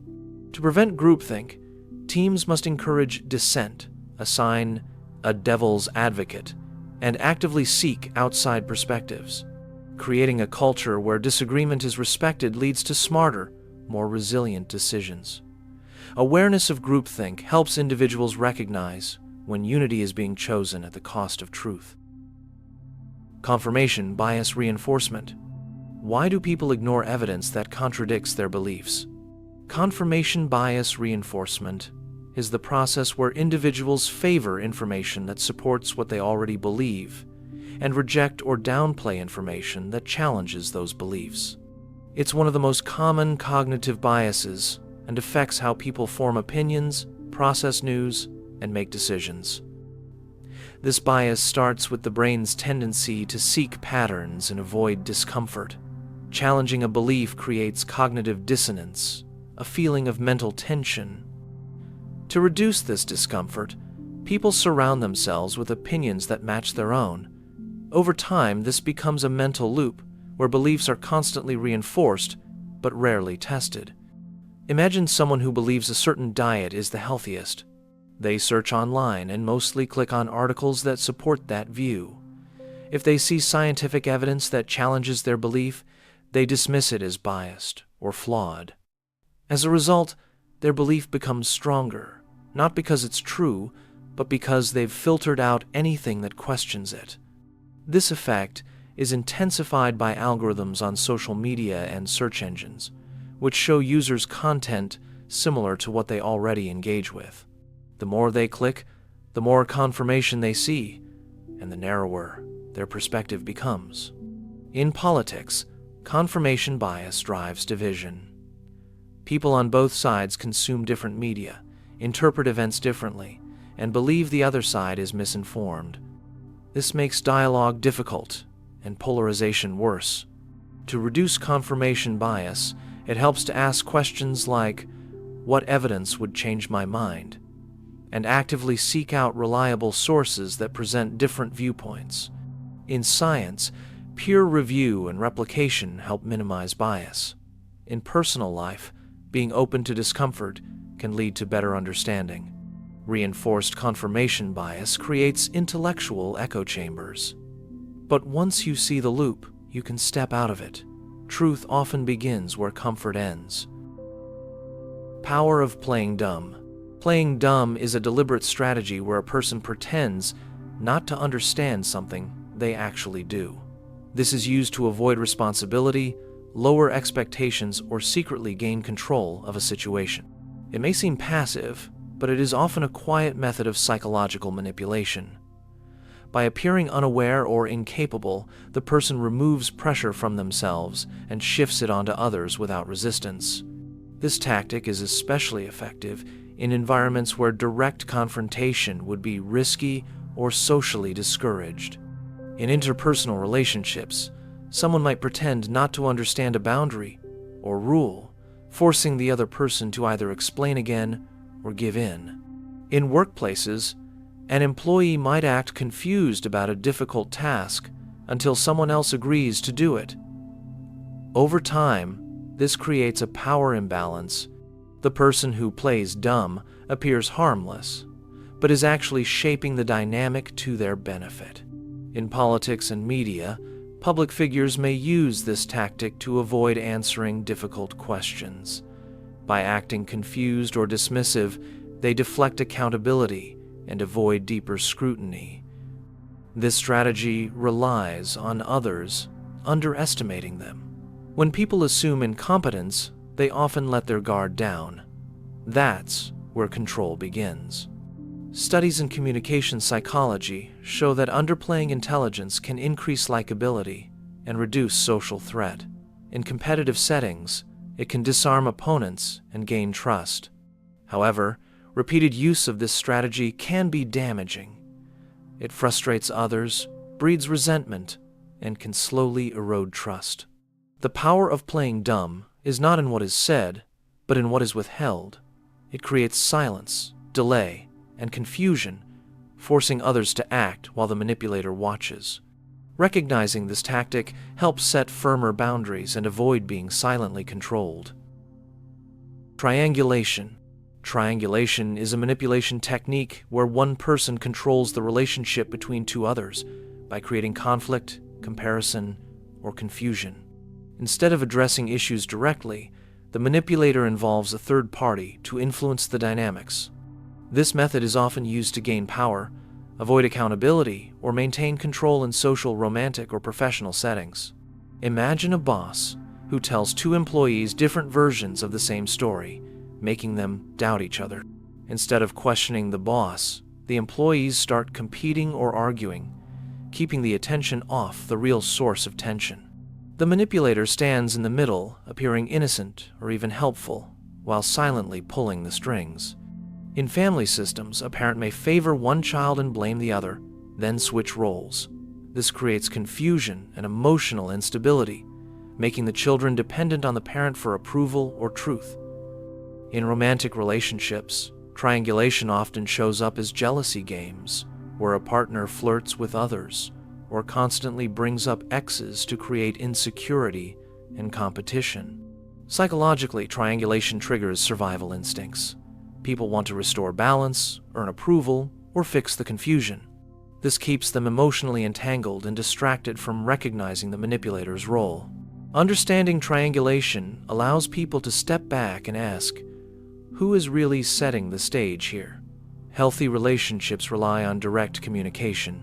If you find yourself in a triangle, the solution is to step out and engage in honest, one-on-one dialogue. When you stop reacting to the triangle, the manipulator loses their power. Authority bias. Authority bias is the tendency to believe or obey someone simply because they are in a position of power, even when their actions or statements are flawed. This bias is deeply rooted in human psychology, driven by early survival instincts and social conditioning. Obeying authority was once necessary for safety and belonging. Today, it can lead to harmful consequences if not questioned. The most famous study on authority bias is Stanley Milgram's obedience experiment in 1961. Participants were instructed by a man in a lab coat to deliver electric shocks to another person for wrong answers. Despite hearing screams, many continued simply because the authority figure told them to. The shocks were fake, but the obedience was real. This bias shows up in medicine, where patients may follow incorrect advice without questioning. In workplaces, employees might accept unethical practices because a boss approved them. In society, people may believe false information if it comes from someone in a suit or with a title. The danger is that authority symbols override personal judgment. Uniforms, degrees, or confident tone can make false ideas seem true. Critical thinking fades in the presence of power. To overcome authority bias, slow down decisions, ask questions, and consider the message separately from the messenger. Respecting authority is not wrong, but blind obedience can lead to silent mistakes. Truth does not wear a uniform. It needs to be examined, not assumed. The fear then relief trick. Why do people become more agreeable after a moment of fear? Can a sudden shift from threat to comfort make the mind easier to influence? The fear then relief trick is a psychological tactic that uses emotional contrast to manipulate behavior. It works by first inducing a brief state of fear or anxiety, followed by immediate relief. This sharp emotional change disrupts normal thinking and creates a mental opening where people are more likely to comply with a request. The trick is powerful because of how the brain handles threat. When scared, the amygdala takes over, pushing the body into alert mode. Once the danger vanishes, dopamine is released as a reward for survival. During that relief, cognitive defenses are lowered, and the person becomes more willing to agree just to maintain the calm. In one classic study from 1975, researchers pretended to give parking tickets to pedestrians. Just as the individuals became upset, the researchers said it was a joke or survey instead. Those who experienced this emotional shift were far more likely to answer questions or sign forms afterward. In real life, this technique appears in scams, interrogations, and even sales. A scammer may tell you your account is locked, then say it is fine but needs a quick verification. The stress is real, and so is the relief. That moment of emotional release becomes a moment of influence. Imagine a police officer pulling you over, building tension, and then saying, "Just a warning today. But by the way, we're raising funds for a safety program." You are more likely to contribute because your body just moved from fear to relief. Understanding this trick protects your choices. If a stressful situation suddenly becomes comforting, followed by a request, pause. Ask yourself if your decision is based on facts or just the relief of not being in danger anymore. Intermittent reinforcement. How does random reward create the strongest habits? Why do people keep chasing attention or approval that comes unpredictably? Intermittent reinforcement is a psychological process where rewards are given at random or inconsistent times. It is one of the most powerful ways to condition behavior because it creates uncertainty. When rewards are not guaranteed, the brain becomes more focused on earning them. The system was discovered through experiments by psychologist B.F. Skinner in the 1950s. In one experiment, pigeons were given food at random times for pressing a button. The birds continued pressing obsessively, even when food was no longer given. The behavior was locked in by the unpredictability. This same pattern appears in modern life everywhere. Social media likes arrive randomly, making users check more often. In toxic relationships, emotional support comes inconsistently, keeping one partner always guessing and working harder. Gambling works entirely on this principle. Slot machines offer rewards randomly, which creates excitement and addiction. The brain releases dopamine not just for getting the reward, but for anticipating it. The uncertainty builds suspense, and suspense becomes motivation. Imagine someone who compliments you only occasionally. You begin trying harder for their approval. Even if the treatment is unhealthy, the rare rewards feel valuable. That is how intermittent reinforcement traps people in cycles of dependence. Recognizing this helps break the pattern. Real affection, success, or value should not feel like a lottery. When rewards are rare and unpredictable, it is worth asking if the system is designed to help you or control you. Use open body language. Can your posture change how others see you and how you see yourself? Open body language is a nonverbal communication style where a person keeps their posture relaxed, arms uncrossed, and gestures visible. This sends a signal of confidence, honesty, and openness. It contrasts with closed body language, which includes crossed arms, hunched shoulders, and downward glances. Humans are wired to read these cues instantly. Before words are spoken, body language shapes impressions. Research shows that people with open posture are perceived as more trustworthy and capable. A 2010 study by Dana Carney and Amy Cuddy found that holding an expansive posture for just 2 minutes increased feelings of power and reduced stress hormones. In real-world situations, open body language influences everything from job interviews to negotiations. In relationships, it signals emotional availability. In leadership, it builds respect without using fear. Imagine walking into a room with your chest slightly lifted, eyes soft but steady, and hands visible. Even without saying a word, your presence feels more stable and confident. This technique is also used to influence others. When a speaker wants to seem relatable, they use open gestures and mirror the listener's posture. Recognizing and practicing open body language builds better connections and makes you feel more grounded. It is a silent tool that speaks loudly. Don't correct small mistakes. It is a subtle manipulation tactic used to slowly shape someone's thinking or perception by letting small lies or errors go unchallenged. This technique is rooted in psychological consistency. When minor inaccuracies are accepted without correction, the brain begins to treat them as truth. Over time, these small changes form the foundation for larger distortions. Scientifically, this relates to the illusory truth effect, where repeated exposure to incorrect information increases belief in its accuracy. In propaganda or misinformation campaigns, manipulators begin with harmless falsehoods to build trust and familiarity. For example, if someone misquotes a statistic and no one speaks up, that figure might be repeated in future conversations as if it were true. Imagine a teacher casually mentioning that water boils at 95 degrees Celsius. The class accepts it without question. Later, that number feels correct, even though it is wrong. In abusive relationships or cults, leaders may introduce slight contradictions or false stories and watch how people respond. If no one resists, the distortion grows. Over time, this erodes critical thinking. Social media also spreads unchecked claims that become accepted beliefs. Recognizing and correcting small errors early helps prevent larger manipulations.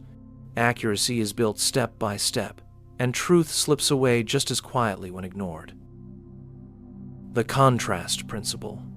It is a cognitive bias where the perception of something is influenced by what came before it. When two things are presented in sequence, the second is often judged relative to the first, not on its own merit. This mental shortcut affects decisions, preferences, and even emotions. For example, a product may seem cheaper if shown after a much more expensive one, even if it is overpriced by itself. This principle is widely used in sales, negotiation, and manipulation. Imagine walking into a clothing store. The salesperson first shows you a jacket costing $200. Then, they show you a pair of jeans for $90. The jeans now seem like a bargain, but without context, they may not be worth the price. The same trick appears in hiring. If an average candidate is interviewed after a weak one, they seem far more impressive. Psychologically, this happens because our brains focus on differences to save energy. In social settings, a person might compliment you after insulting someone else, making the praise feel stronger. The contrast creates a false sense of value. Being aware of the contrast principle helps people make decisions based on facts instead of setups. It reminds us to judge each thing on its own, not compared to what came before. Pygmalion Effect. It refers to the psychological phenomenon where higher expectations lead to improved performance. When someone believes you are capable and treats you that way, you are more likely to meet their expectations. This concept is named after the Greek myth of Pygmalion, a sculptor who fell in love with a statue he carved, which later came to life. In modern psychology, it was tested in the 1960s by researchers Rosenthal and Jacobson. In a study at a California elementary school, teachers were told certain students had high potential based on fake test results. Months later, those students actually performed better. The teacher's beliefs shaped how they treated the students. More encouragement, more patience, more feedback. That treatment boosted confidence and effort, creating real improvement. Imagine a coach who sees a quiet athlete as a future leader. They speak to them with belief, give extra challenges, and celebrate small wins. Over time, the athlete steps up, not because of raw talent alone, but because of the expectation. The Pygmalion Effect appears in schools, families, and offices. It shows how our expectations can shape reality. When belief is genuine and supportive, it becomes a powerful tool for motivation and growth. Treating people as capable often helps them become exactly that. Zeigarnik Effect. It is the tendency to remember incomplete tasks better than completed ones. This mental pull happens because unfinished tasks create psychological tension, which keeps the brain focused until the task is resolved. The phenomenon was discovered in the 1920s by psychologist Bluma Zeigarnik, after she noticed that waiters remembered unpaid orders more clearly than those that were paid. In experiments, participants were more likely to recall tasks they were interrupted from than those they finished. This effect is used in storytelling, marketing, and productivity strategies. For example, a television show ends on a cliffhanger, leaving the audience with unanswered questions. That feeling of incompleteness pulls them back for the next episode. Imagine writing a to-do list and checking off every task except one. That last task lingers in your mind, even when you try to relax. The Zeigarnik Effect is used in cult indoctrination or sales pitches by revealing just enough to create curiosity, but not closure. It creates urgency and emotional discomfort that makes people return. Understanding this effect helps with memory, focus, and habit formation. It also shows how mental tension from unfinished work can quietly control attention. Sometimes, completing small tasks can clear your mind far more than avoiding them. Use "but you are free" technique. Can a tiny phrase double the chances of someone saying yes? The "but you are free" technique is a psychological persuasion strategy that increases compliance by giving people a clear sense of freedom. When you make a request and then follow it with the words "but you are free to choose" or something similar, it reduces resistance. This technique works because it removes the pressure and restores the other person's sense of control. Scientifically, this is linked to a psychological need for autonomy. When people feel they are choosing freely, they are more likely to comply even if they initially didn't want to. A well-known study conducted in France in 2000 asked strangers for money. When the request was followed by "but you are free to accept or refuse," the number of people who said yes more than doubled. The phrase acted as a psychological release valve, lowering defensive reactions. Imagine someone on the street asking, "Can you donate to this cause?" You hesitate. Then they add, "but you're totally free to say no." That second part instantly makes you feel less pressured and more respected. In turn, it makes you more likely to help. This technique is now used in customer service, fundraising, online marketing, and even in parenting. For example, a parent might say, "I'd like you to clean your room, but it's up to you." That softens the demand and increases cooperation. The trick lies not in changing the message, but in how freedom is subtly reinforced. The brain is sensitive to perceived threats to autonomy. Commands create resistance, but gentle suggestions followed by permission bypass that barrier. The "but you are free" phrase reassures the brain that no control is being taken away. Using this technique isn't about manipulation. It is about communicating respect. When people feel their choice matters, they become more open. Understanding this approach can improve communication in personal and professional relationships by reducing tension and encouraging trust. Social proof exploitation. Why do people follow others even when they are unsure what's right? Social proof exploitation is the act of influencing someone by showing them that others are already doing it. This is based on a psychological principle where people assume the behavior of others reflects correct behavior. When we don't know what to do, we look to others for cues, but this instinct can be hijacked. Marketers use this constantly. When a product page says, 10,000 people already bought this, or bestseller, it's not just information, it's a push. The more people appear to support something, the more real or trustworthy it feels. This happens even when the crowd is faked. Online bots inflate follower counts or likes to create the illusion of popularity. In cults or scams, social proof is used to silence doubt. When everyone else claps, laughs, or praises the leader, you feel pressure to do the same. The fear of being wrong alone often overpowers logic. A famous experiment in 1969 showed how people stared at the sky only because others did. The more people looked up, the more passers-by joined without knowing why. The crowd created belief. Understanding this effect helps separate what is truly popular from what is just cleverly presented. Trust your judgment even when the crowd seems loud. Illusory truth effect.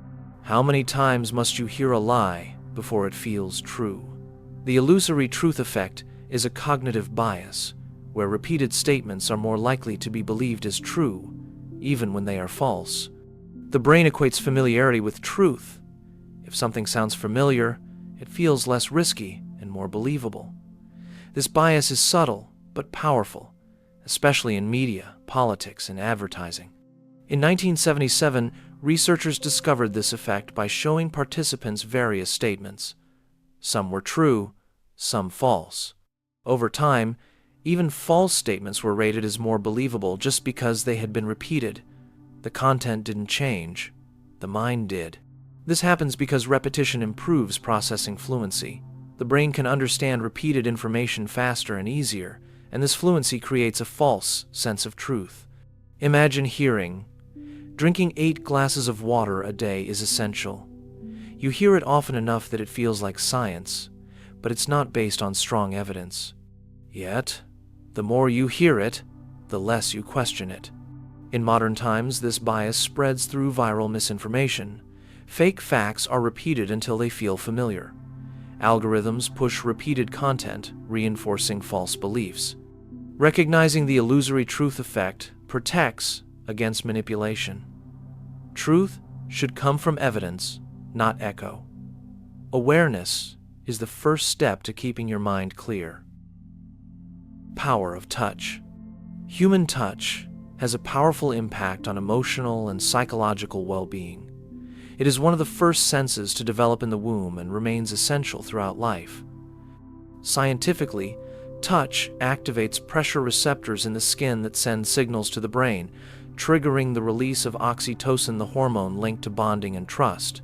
At the same time, it lowers cortisol, the stress hormone, helping the body feel calm and safe. Touch can influence mood, behavior, and even decision-making. In healthcare settings, patients touched lightly on the shoulder report lower anxiety and increased comfort. In business, a firm handshake or a supportive pat can enhance trust between colleagues. In one 2009 study, researchers found that waiters who gently touched diners on the arm received higher tips. The effect was subtle but consistent. Now picture a hospital nurse entering a patient's room. Without saying a word, she gently holds the patient's hand. The room feels different. There is connection, comfort, and calm. That's the power of touch. Culturally, touch varies. Some societies encourage it, while others are more restrained. But across all humans, safe and appropriate touch creates a strong sense of connection. Understanding this can improve communication, deepen relationships, and build emotional trust without words. Loss aversion. People are more affected by the fear of losing something than by the hope of gaining something. This psychological bias is known as loss aversion. It is a concept from behavioral economics, introduced by psychologists Daniel Kahneman and Amos Tversky in the late 1970s. They discovered that losing $100 feels more painful than gaining $100 feels good. The brain is wired to avoid losses more strongly than it seeks gains. This principle influences everyday decisions, from investing to shopping. Marketers use it when they say, "Only 3 left in stock," or "Offer ends tonight." The fear of missing out drives faster action. In real estate, people are more likely to buy when told a property might be sold soon. In a social example, imagine being told you might lose access to a group or opportunity if you don't act quickly. That urgency makes the decision feel more critical. This happens because the brain processes loss as a threat, triggering stress responses. Understanding loss aversion helps people slow down and consider whether the loss is real or just perceived. Many choices become clearer when fear is removed from the equation and decisions are based on value, not pressure. Ben Franklin Effect. Asking someone to do you a favor can actually make them like you more. This is called the Ben Franklin Effect, based on a story Franklin shared in his autobiography. To win over a rival in the 1700s, he asked to borrow a rare book. The man agreed. Franklin returned it with gratitude, and the relationship improved. Psychologists explain this using cognitive dissonance. When someone does a favor for a person they don't like, their brain wants to reduce the conflict. So it shifts their view. If I helped them, maybe I like them after all.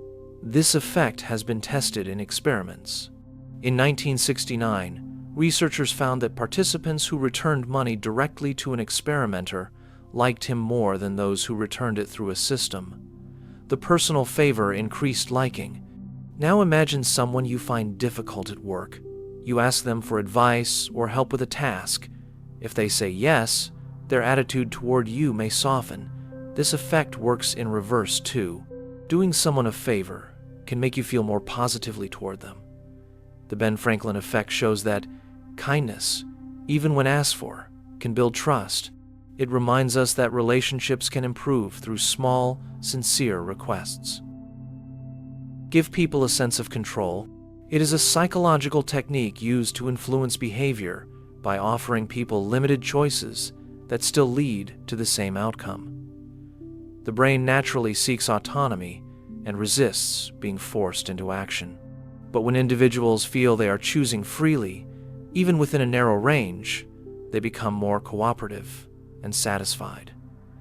This is known as the illusion of control. In experiments, researchers found that people are more likely to follow instructions if they are presented as options. For example, instead of saying, "Take your medicine," a caregiver might say, "Would you like to take it with water or juice?" The result is the same, but the patient feels more empowered. Imagine a child refusing to wear a jacket. A parent might ask, "Do you want to wear the red one or the blue one?" The child picks one, feeling in charge, even though the goal was wearing a jacket either way. In workplaces, managers offer employees input on minor decisions while controlling the major direction, creating cooperation. Studies show that perceived control reduces stress and increases motivation. Casinos and games also exploit this by letting players choose cards or spins, giving a false sense of mastery. Understanding this technique helps identify when choice is real and when it's just shaped perception. Learned helplessness. It is a mental state in which a person believes they have no control over a situation, even when options are available. This concept was discovered by psychologists Martin Seligman and Stephen Mayer in the 1960s through experiments with dogs. The animals were exposed to electric shocks they could not avoid. Later, when escape became possible, they did not try. They had learned helplessness. In humans, this happens after repeated failure, rejection, or punishment. When someone is constantly made to feel that nothing they do makes a difference, they stop trying. This can lead to depression, anxiety, and passive behavior. Imagine a student who tries hard in school but keeps failing due to a bad teacher. Eventually, they give up thinking, "What's the point?" even if the next teacher is supportive. In abusive relationships or toxic workplaces, victims may feel trapped, not because they are weak, but because they have been trained to believe escape is impossible. Learned helplessness affects performance, health, and confidence. Recognizing it involves noticing when you've stopped trying not because you can't, but because you've been made to believe you can't. Recovery begins by rebuilding small successes that prove action still matters and change is possible.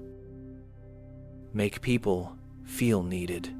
It is a method of gaining loyalty by making others believe their presence, help, or opinion is essential. Humans are wired for connection, and feeling useful activates reward systems in the brain. When people feel needed, they're more likely to stay in relationships, jobs, or group 7 unhealthy ones.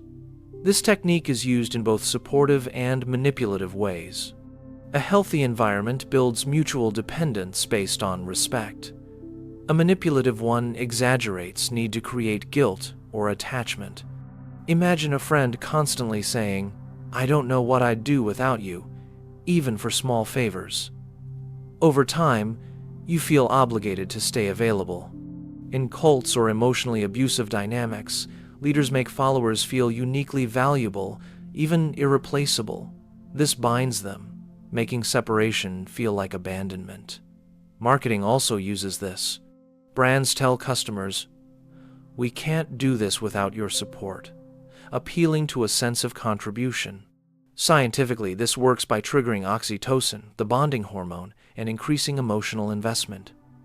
Being aware of this can help distinguish genuine appreciation from emotional hooks. True need is reciprocal, not one-sided. When someone always makes you feel essential but never gives the same in return, it may not be connection, it may be control in disguise. Act confident, even if you're not. It is a social strategy based on the idea that confidence influences perception more than actual skill. People often judge competence by body language, tone, and certainty rather than facts. When you appear confident, others are more likely to trust, follow, and support you, even if you're still figuring things out. This is known as the confidence heuristic.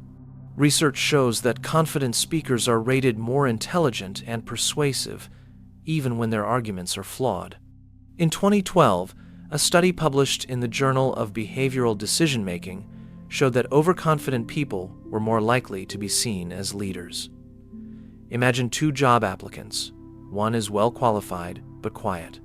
The other is average but enthusiastic and firm. The second often gets the job. Confidence is mistaken for ability. Acting confident involves steady eye contact, calm speech, and upright posture. In uncertain situations, even pretending to be sure can help build real confidence over time through feedback loops. However, this strategy must be used ethically. Overconfidence without skill can cause harm. But when used to overcome self-doubt or hesitation, it can open doors. Building the habit of calm, clear presence helps reshape how others see you and eventually how you see yourself. Priming effect. The brain can be influenced by subtle hints that change the way we think, feel, or behave. This process is called the priming effect. It happens when exposure to one stimulus changes how we respond to a later one, without us realizing it. Priming works by activating certain associations in memory, which then shape perception, judgment, and even behavior. It is a well-documented cognitive phenomenon that plays a role in daily decisions, advertising, education, and social behavior. One of the most famous studies on priming was conducted in 1996 by John Bargh and colleagues. Participants were given word puzzles that included words related to old age, like retired and wrinkle. After finishing the task, they walked more slowly down the hallway, even though the word task had nothing to do with walking. The words activated mental associations with aging, and those associations influenced physical behavior. Imagine walking into a room that smells like cleaning products. You might become more organized or careful without noticing why. Or if you read words related to aggression before a conversation, you may interpret neutral remarks as hostile. Priming can shape your reactions without your awareness. Advertisers use priming to influence buying behavior. A commercial that shows happy families enjoying a product primes you to associate the product with comfort or joy. Political campaigns use emotionally charged words to prime fear or trust before revealing their key message. In education, showing students images of success or reminders of personal goals before a test can increase performance. The priming effect is powerful because it operates unconsciously. The mind absorbs information and uses it as a filter through which everything else is processed. Even small cues like colors, sounds, or facial expressions can activate certain thoughts. Understanding priming helps people become more aware of external influences. When you feel a strong reaction, it helps to pause and ask, what may have triggered this? Recognizing the effect allows for more intentional choices. You may not control every signal around you, but you can learn to control how much power it has over your mind. Public shaming. Public shaming is the act of exposing someone's mistake or wrongdoing in front of others to punish, humiliate, or control them. It has existed for centuries, from placing people in stocks in medieval villages to posting screenshots of private messages on social media today. While it is often presented as a form of justice or accountability, public shaming can have deep psychological and social consequences that go far beyond the original behavior. Historically, societies used public shaming to enforce moral codes and discourage bad behavior. In Puritan America, wrongdoers wore signs or stood in public spaces as people passed judgment. These punishments were designed not just to correct the individual, but to signal to the community what would not be tolerated. Today, public shaming has moved online. A single mistake or controversial opinion can be amplified to thousands or millions of people within hours. Unlike traditional punishment, online shaming has no clear endpoint. The digital footprint remains, affecting careers, relationships, and mental health. Psychologically, public shaming triggers intense stress. It activates the brain's fear centers and can lead to anxiety, depression, or social withdrawal. For some, it becomes a traumatic event. Even when someone apologizes or explains, the damage is often irreversible. Social media platforms make this easier by rewarding outrage and engagement. The more people comment, share, or react, the more visible the shame becomes. This creates a cycle where outrage is not just emotional, but incentivized. People join in not only because they care, but because it feels good to be on the right side of judgment. But public shaming is not always about justice. It can also be used to silence, control, or harm. In relationships or workplaces, people may use public exposure to damage someone's reputation or gain power. The difference between accountability and cruelty often lies in intent, tone, and scale. Understanding public shaming reminds us of the weight words can carry. It encourages thoughtful criticism instead of impulsive judgment. Holding people accountable matters, but it should not come at the cost of destroying their humanity. Everyone makes mistakes. The question is whether we want punishment or growth. Hoovering. Why does someone who once hurt you suddenly return with sweetness? Why do toxic people reach out after long silences just when you start to move on? Hoovering is a manipulation tactic where someone tries to pull a person back into a relationship or emotional connection after a period of distance, often using flattery, guilt, or false promises. The name comes from the Hoover vacuum cleaner because it is about sucking someone back in. This tactic is common in narcissistic abuse cycles. It follows a pattern: love bombing, devaluation, discard, and then hoovering. The manipulator often disappears or ends contact, but later returns with messages like, "I miss you," or "I've changed." The goal is not true connection, it is control.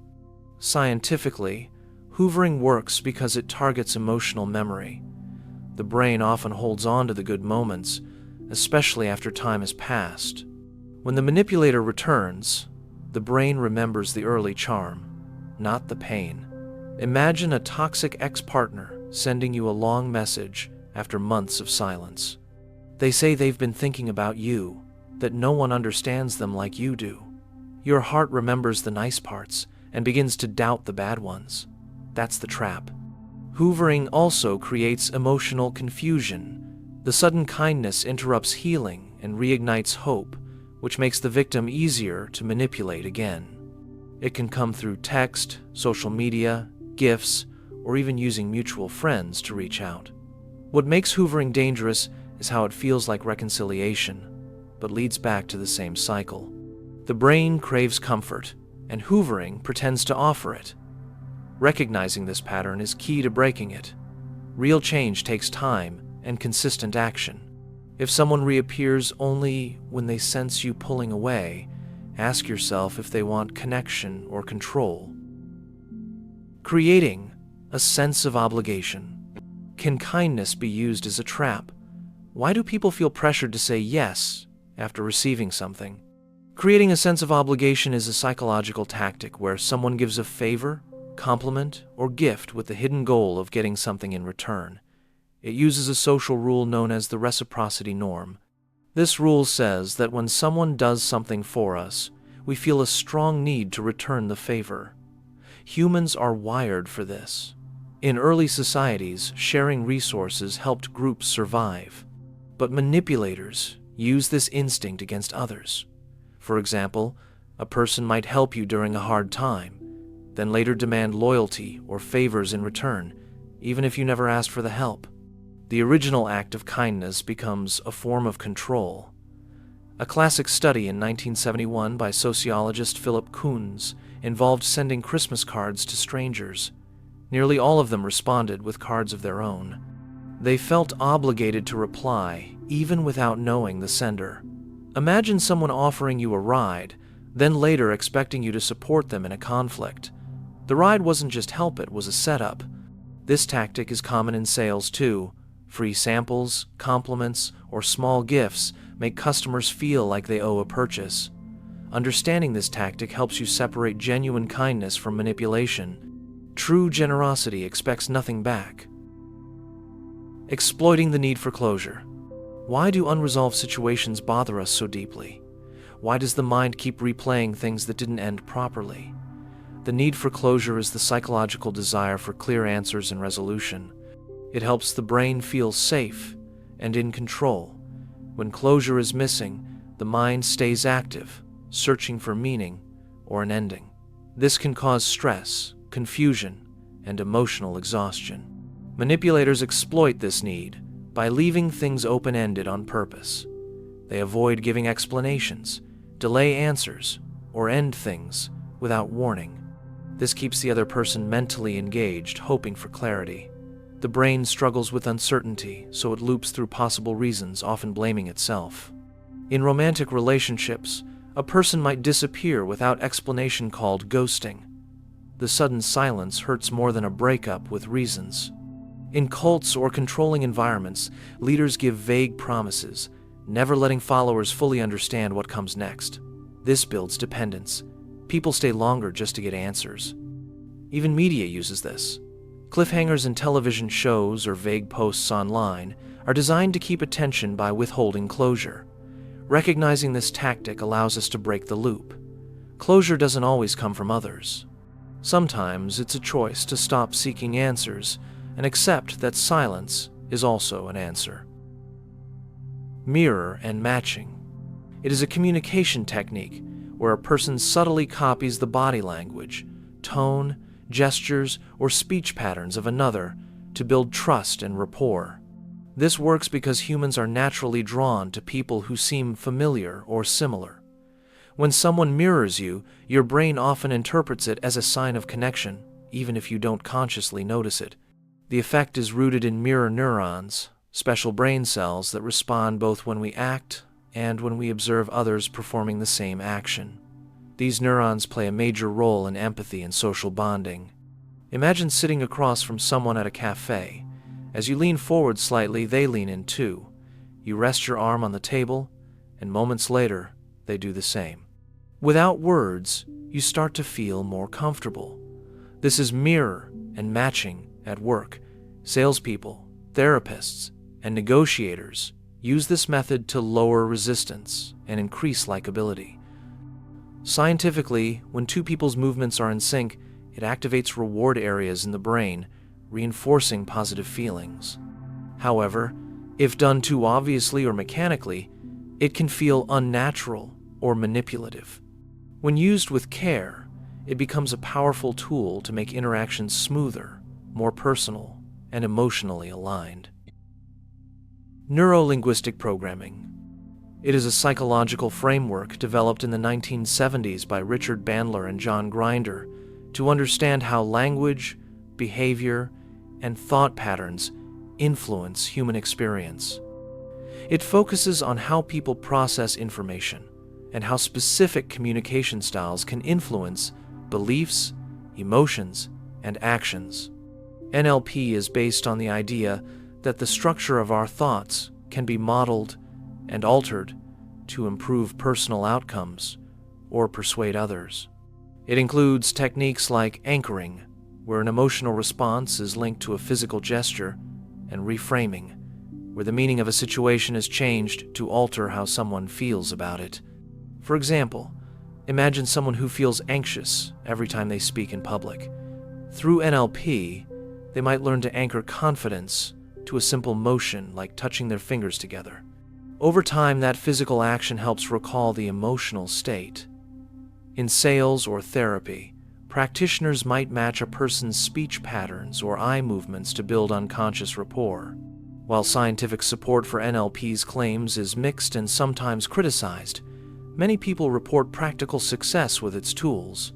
When used ethically, NLP can enhance communication, help rewire unhelpful thought loops, and create faster emotional alignment during conversation.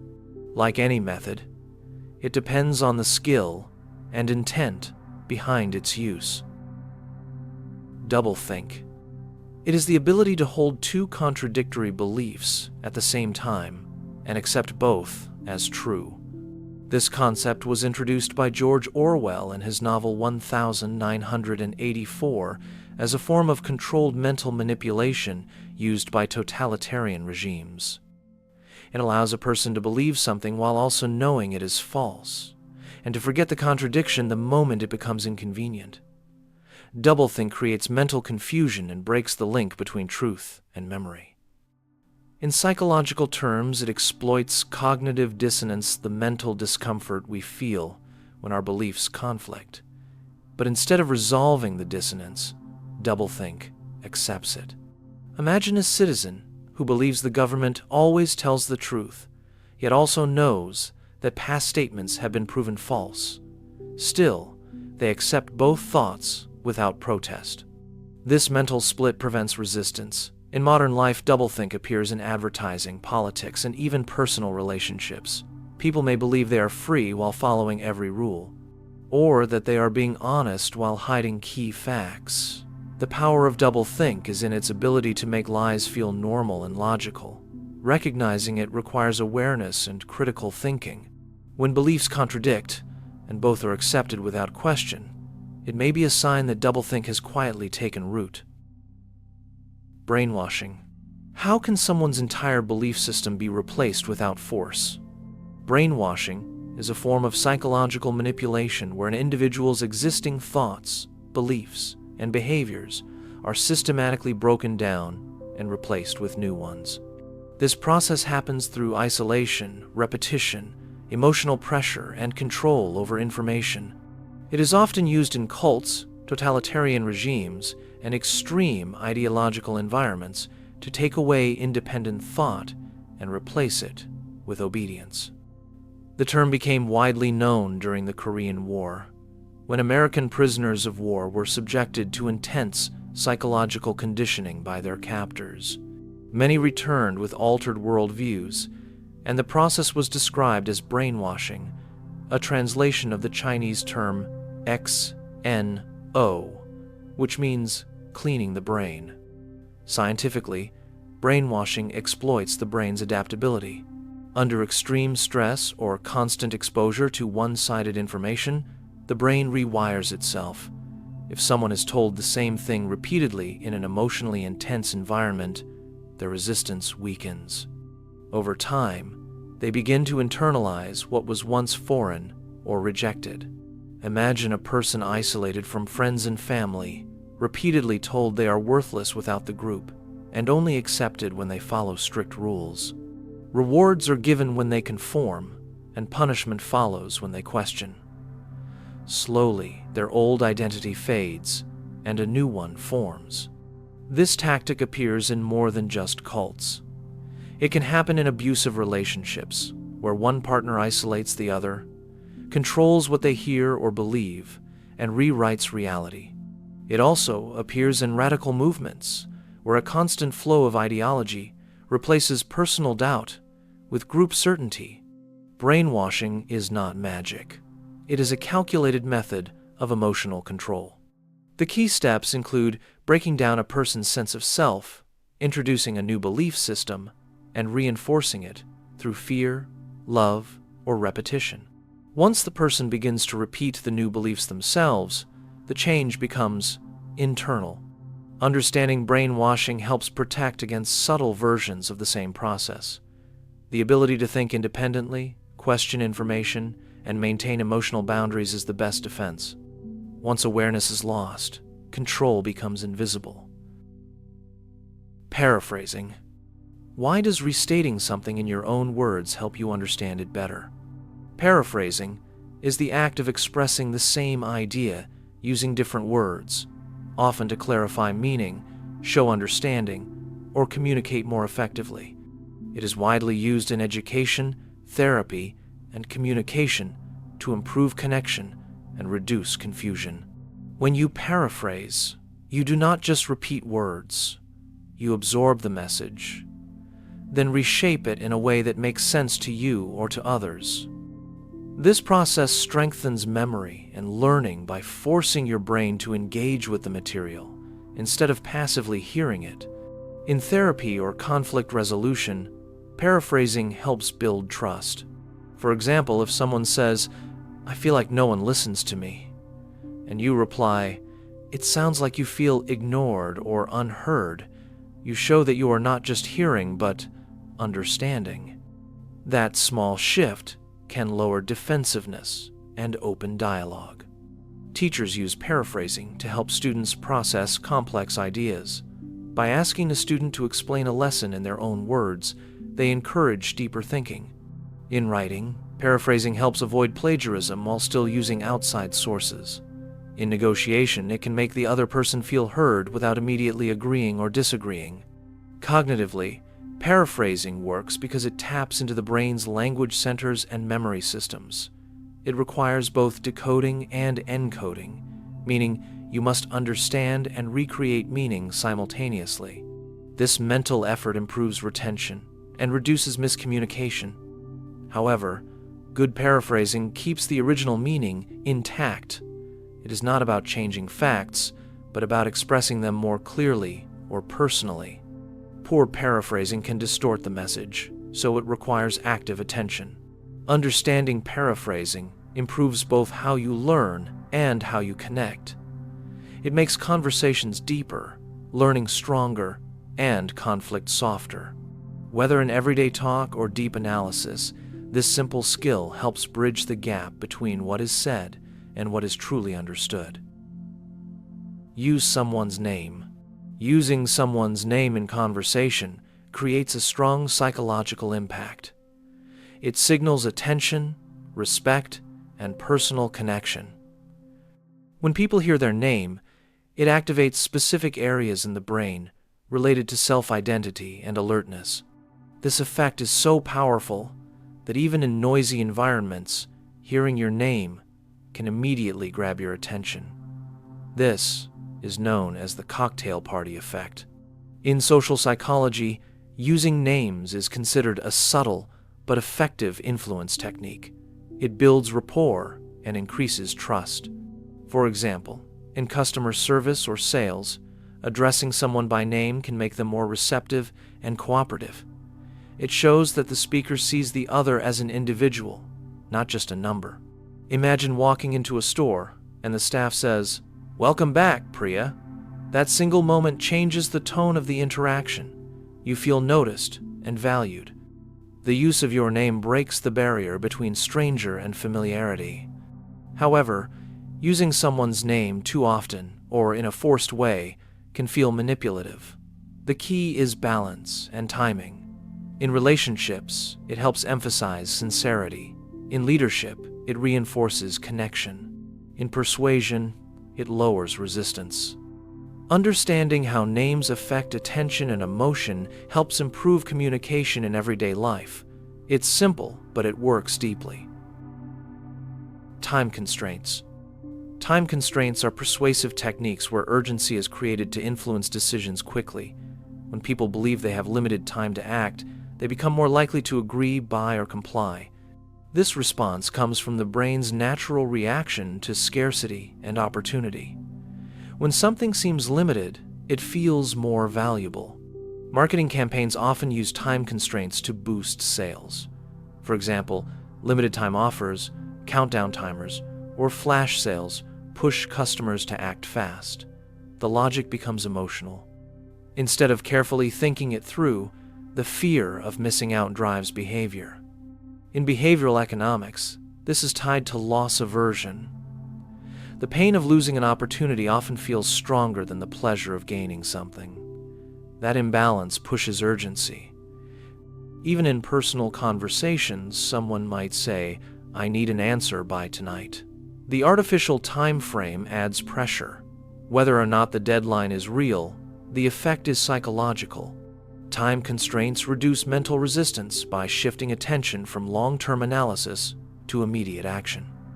Recognizing this effect can help people pause before making quick decisions. The smarter choice often needs a moment of quiet, not speed.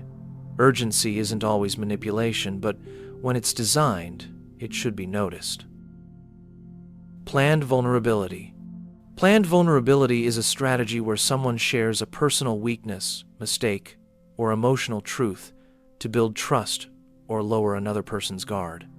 It may look honest on the surface, but it is often used with a specific goal in mind, such as gaining sympathy, appearing relatable, or gaining influence. In psychology, vulnerability strengthens connection. When someone opens up, the listener feels closer and more emotionally safe. But when vulnerability is planned and timed for effect, it becomes a persuasion tool. Politicians may share childhood hardships during speeches. Influencers may talk about mental health struggles right before promoting a product. The emotional openness creates a bond that makes the next request easier to accept.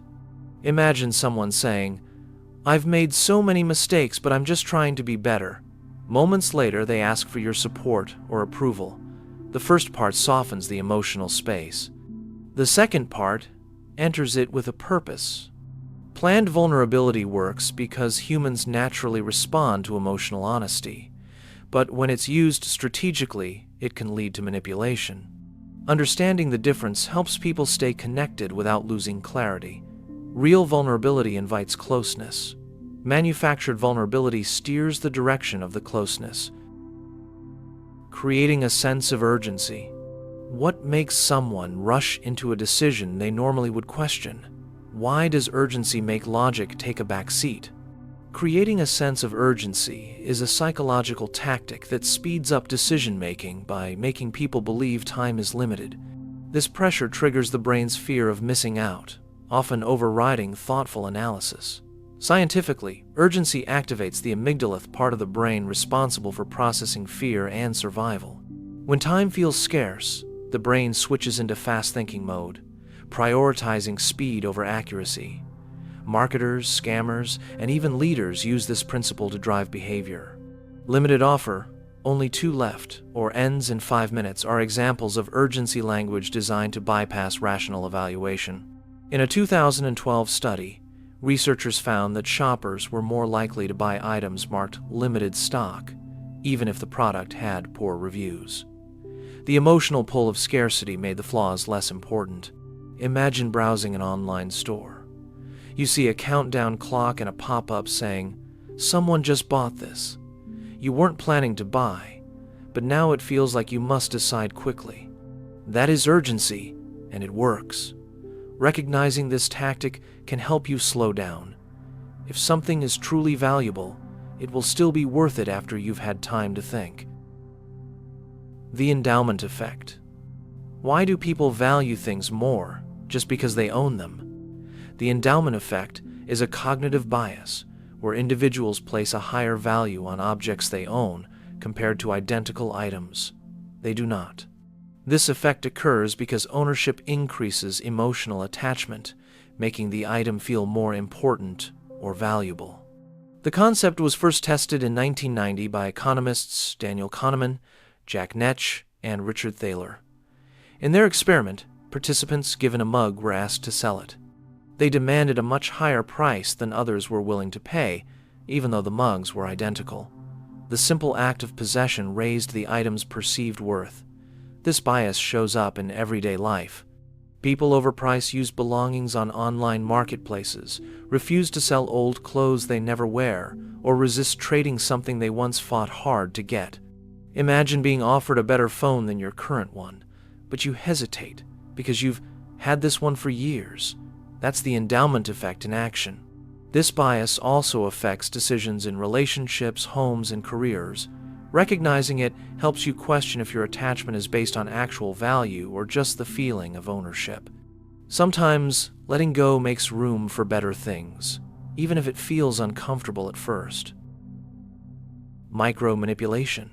How can tiny actions change how you think or behave without you realizing it? Micro-manipulation refers to subtle, often invisible tactics used to control or influence someone in a relationship, conversation, or social setting. Unlike overt control, these behaviors are small, calculated, and often seem harmless on the surface. But over time, they create emotional imbalance and confusion. Examples include slight guilt trips, subtle compliments, followed by criticism, or silent treatments that leave the other person guessing. A classic case would be a partner constantly changing plans last minute and acting like it's no big deal. You begin questioning your expectations instead of theirs. These micro-behaviors slowly shift responsibility, create self-doubt, and wear down boundaries. Scientifically, they work by exploiting emotional regulation. The manipulator remains calm while you feel unstable. Over time, your brain begins to adapt, minimizing your own needs to avoid friction. Micromanipulation is common in toxic friendships, romantic relationships, and workplace dynamics. Because each act is small, it rarely gets called out, which is exactly why it's so effective. Spotting the pattern is key. Ask yourself if you frequently feel unsure, guilty, or wrong after simple interactions. If so, it may not be you. It may be a quiet strategy meant to control your emotions without making noise. The foot in the mouth effect. It is a social influence strategy where someone increases their chance of getting compliance by first making a small personal comment or asking a simple question. The technique works by creating a brief moment of connection or guilt, making the other person more likely to say yes to a following request. Psychologists found that when people express even a little bit of friendliness, such as asking, "How are you?" before making a request, others feel more obligated to comply.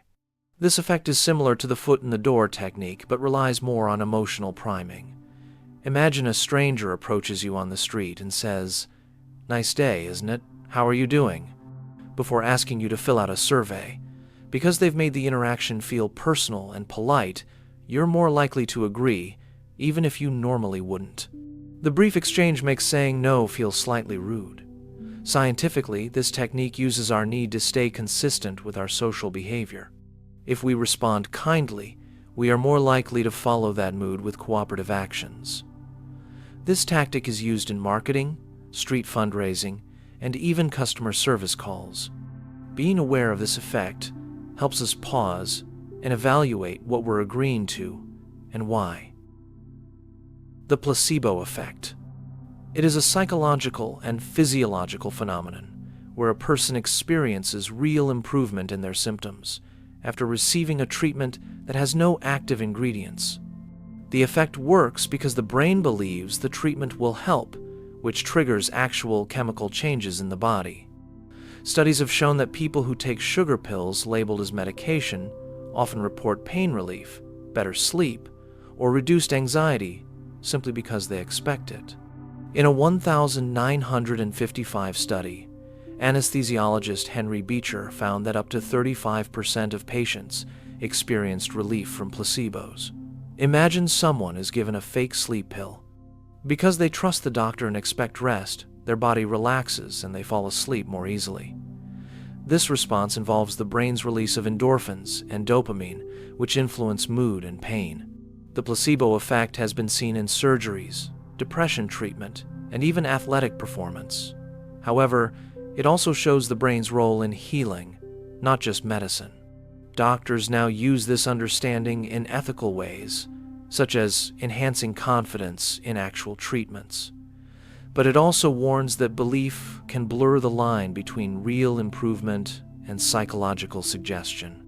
Recognizing this effect helps explain why trust in treatment often shapes outcomes more than the treatment itself. The Ikea Effect. It refers to the tendency for people to place higher value on things they partially created or assembled themselves. This effect was named after the furniture company Ikea, where customers build their own furniture from parts. The effort put into assembling the product increases emotional attachment and perceived worth. In a 2011 study by Harvard and Yale researchers, participants who built origami figures rated them as more valuable than others did, simply because of their personal effort. Imagine buying a simple table. If it arrives fully assembled, it's just a table. But if you spend an hour building it, aligning screws and tightening bolts, that table feels more meaningful. You're less likely to throw it out, and more likely to defend its quality. The Ikea effect works because human brains associate effort with value. It gives us a sense of control and contribution. Businesses use this principle in build-your-own meals, online avatars, or DIY kits. Even in relationships, people value connections more when they've worked to fix or grow them. Recognizing this bias helps explain why people defend things they built even, if flawed. Effort adds meaning, but it can also cloud judgment about quality, usefulness, or true value. The Zynic Effect. It describes a rare psychological twist where people become more convinced of a belief after being given strong evidence against it. Unlike simple stubbornness, the Zynic Effect involves the brain doubling down in response to cognitive dissonance. When presented with facts that challenge their worldview, people may feel threatened and push back harder instead of reconsidering. This phenomenon is closely related to the backfire effect, studied in political and social psychology. In 2010, researchers from the University of Michigan showed that correcting false beliefs sometimes reinforced them. Imagine someone who believes a conspiracy theory. When shown official reports disproving it, they may respond with even more certainty, claiming the reports are part of the cover-up. Their identity is tied to the belief, so accepting the new information feels like losing part of themselves. This effect is used in manipulation by offering fake challenges that drive deeper belief loyalty. Cult leaders or political figures may present outside facts as attacks, causing followers to defend more passionately. Understanding the Zynic Effect is essential for effective communication. It reminds us that facts alone are not enough to change minds. Emotional safety, identity respect, and gradual questioning often work better than confrontation or correction. Memory manipulation. Memory is not a perfect recording of past events. It is a dynamic process where the brain reconstructs experiences using stored data, emotions, and outside influences. Memory manipulation happens when this reconstruction is deliberately or accidentally altered, leading someone to remember something differently from how it truly occurred. It can happen through suggestion, misinformation, repetition, or emotional influence. Psychologist Elizabeth Loftus conducted groundbreaking studies in the 1970s and 80s, showing how easy it is to implant false memories. In one experiment, participants were told a story about getting lost in a mall as a child. The story was fake, but many recalled it as if it were real, even adding details that had never happened. Imagine someone constantly saying, "You were always the shy one, even if you weren't." Over time, you begin to question your own recollection. You might start to see your past differently and behave according to the revised memory. This is a subtle but powerful form of control. Memory manipulation is used in abusive relationships, cults, and even interrogations. When a person is repeatedly told that they misunderstood, misremembered, or imagined events, they begin to doubt their perception. This is closely linked with gaslighting, a tactic that causes someone to question their reality. In legal settings, memory manipulation can affect eyewitness testimony. The wording of a question, like asking, "How fast was the car going when it smashed into the other?"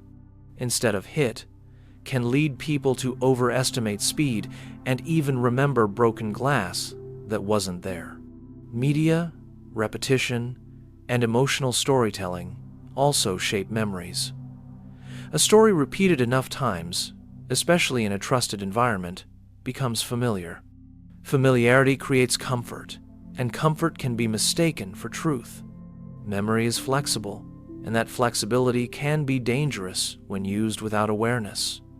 Protecting memory involves questioning how a belief formed and whether the source was reliable. Once someone understands that memory can be rewritten, they can guard it more carefully. Overloading with information. When people are given too much information at once, their brain struggles to process and prioritize what matters. This is called information overload.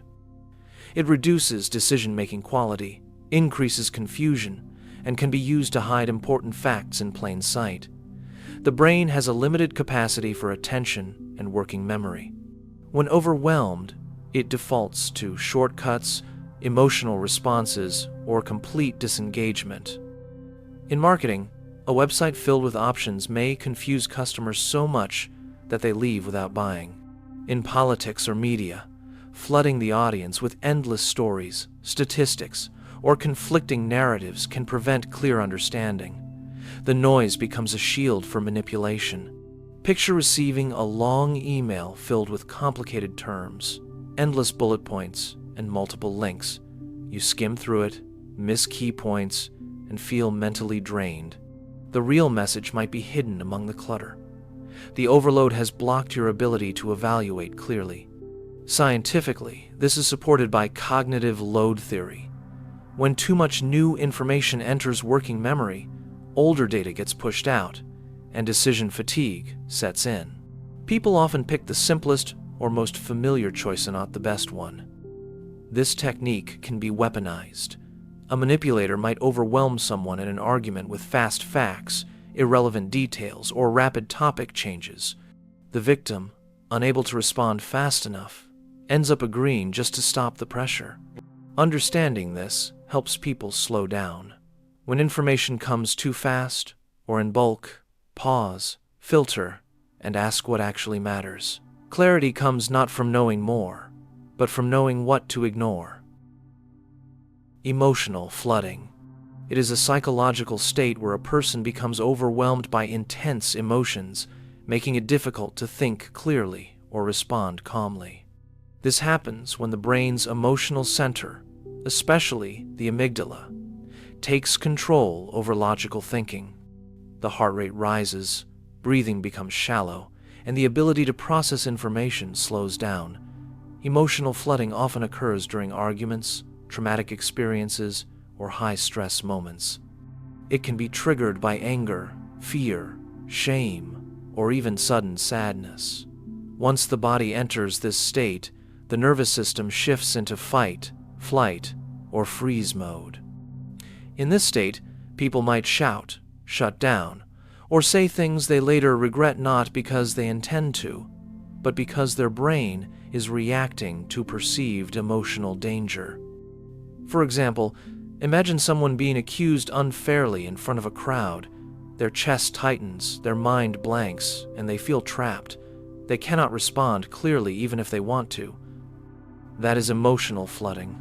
In relationships, this leads to communication breakdowns. One person might express something calmly, but the other becomes flooded and reacts defensively or with silence.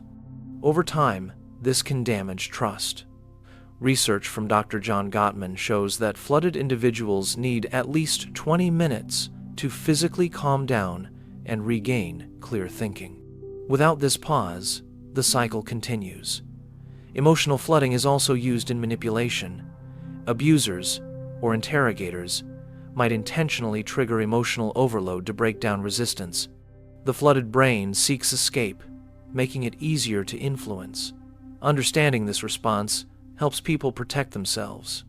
When signs of flooding appear, racing heart, shaky hands, trouble focusing, it's important to step back, breathe deeply, and delay decisions. Calmness returns when the nervous system feels safe again. Managing emotional flooding is not about avoiding emotion, but recognizing when emotion takes over and gently returning to clarity. Semantic manipulation. It is the use of language to subtly change the meaning or impact of an idea in order to influence how people perceive it. This form of manipulation works not through lies, but through carefully chosen words that frame facts in a specific way. It plays on the brain's tendency to interpret language quickly and emotionally. When words are altered slightly, their emotional weight can shift dramatically. For example, calling a war a peacekeeping mission changes how people feel about it, even if the violence is the same. Politicians, marketers, and media often use semantic manipulation to control narratives. One common strategy is euphemism, replacing harsh words with softer ones. Collateral damage is used instead of civilian deaths. Enhanced interrogation is used in place of torture. These phrases reduce emotional response and increase acceptance. In cults or extreme ideologies, redefined terms shape beliefs. A cult might call obedience enlightenment or isolation protection. Over time, members adopt the new meanings without realizing their thinking has been reshaped. Another form is question framing. Asking, "How bad is this problem?" creates a negative frame, while "How can we improve this?" encourages optimism, even if both questions address the same issue. Semantic manipulation is powerful because it works silently. People rarely stop to analyze every word they hear, but understanding the tactic builds awareness. Listening carefully, asking for clarity, and noticing emotionally loaded terms help reveal when words are being used to steer perception. It's not about rejecting language, but learning to see through its surface and question what lies beneath. Lowballing. Why do people agree to things they later regret, but still go through with them anyway? Lowballing is a sales and persuasion technique where a person is first offered a deal that seems very attractive.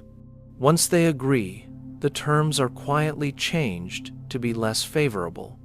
Surprisingly, most people still stick with the decision even after the change. This works because of a psychological principle called commitment. Once someone mentally commits to something, their brain wants to stay consistent, even if the situation changes. A famous experiment by psychologist Cialdini in the 1970s showed how people agreed to take part in a study at 7 a.m.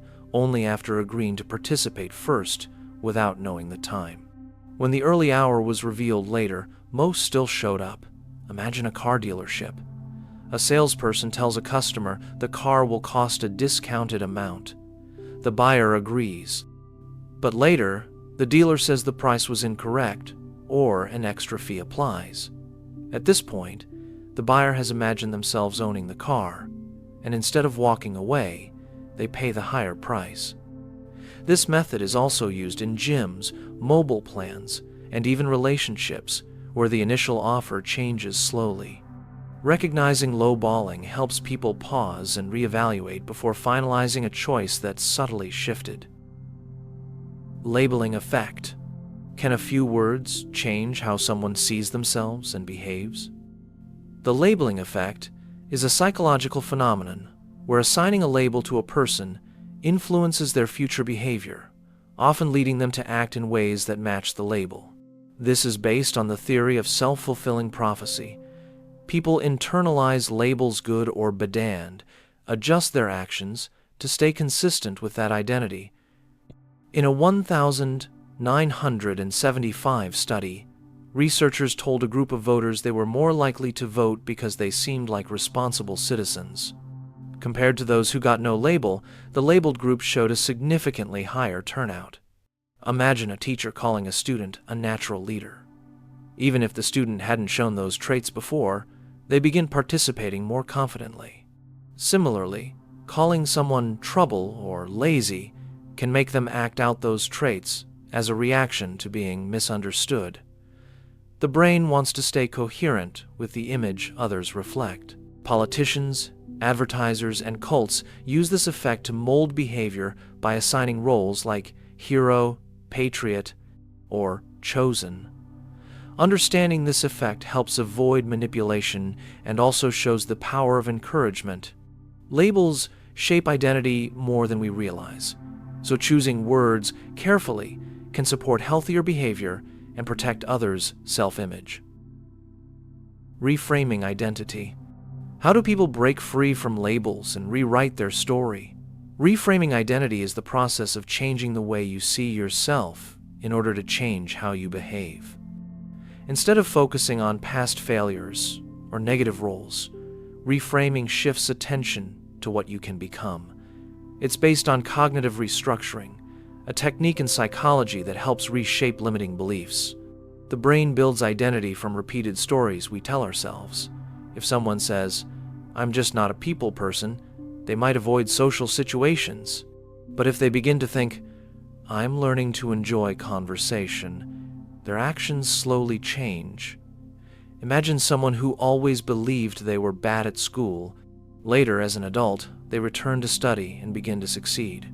Reframing identity from "I'm not smart" to "I'm persistent" helps them grow. Cult leaders often use this technique to recruit followers by saying, "You're not broken, you're chosen." That new identity gives purpose. In therapy, counselors help clients shift from victim identities to survivor ones. This change rewires not only behavior, but also brain chemistry tied to self-perception. Reframing identity is powerful because it challenges fixed labels and opens doors to transformation. The person you believe you are will often shape the life you live. Symbolic obedience.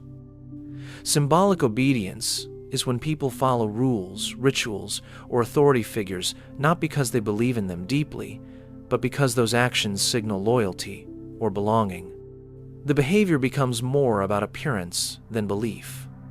This kind of obedience is often found in political systems, religious institutions, workplaces, and schools where public actions are seen as a sign of faith, patriotism, or discipline. People may not truly agree, but they comply because it's expected or safe.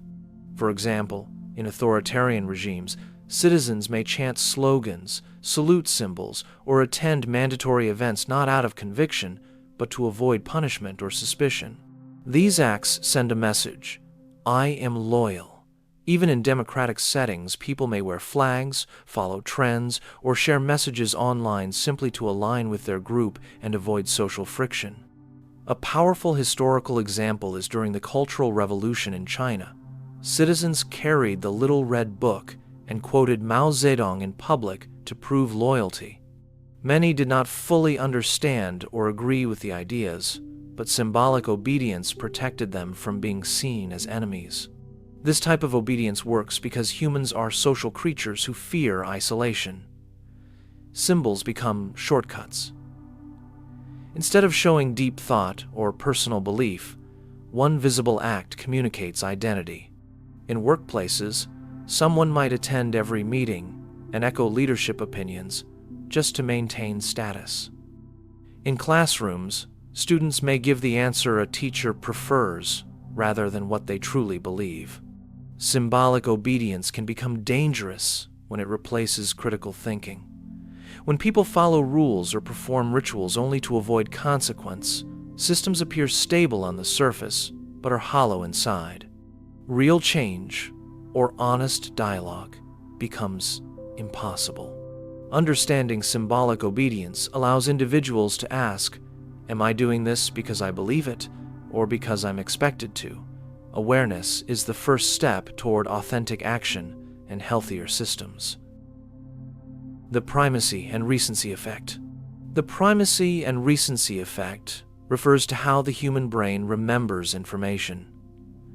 People tend to recall the first and last items in a sequence better than the middle.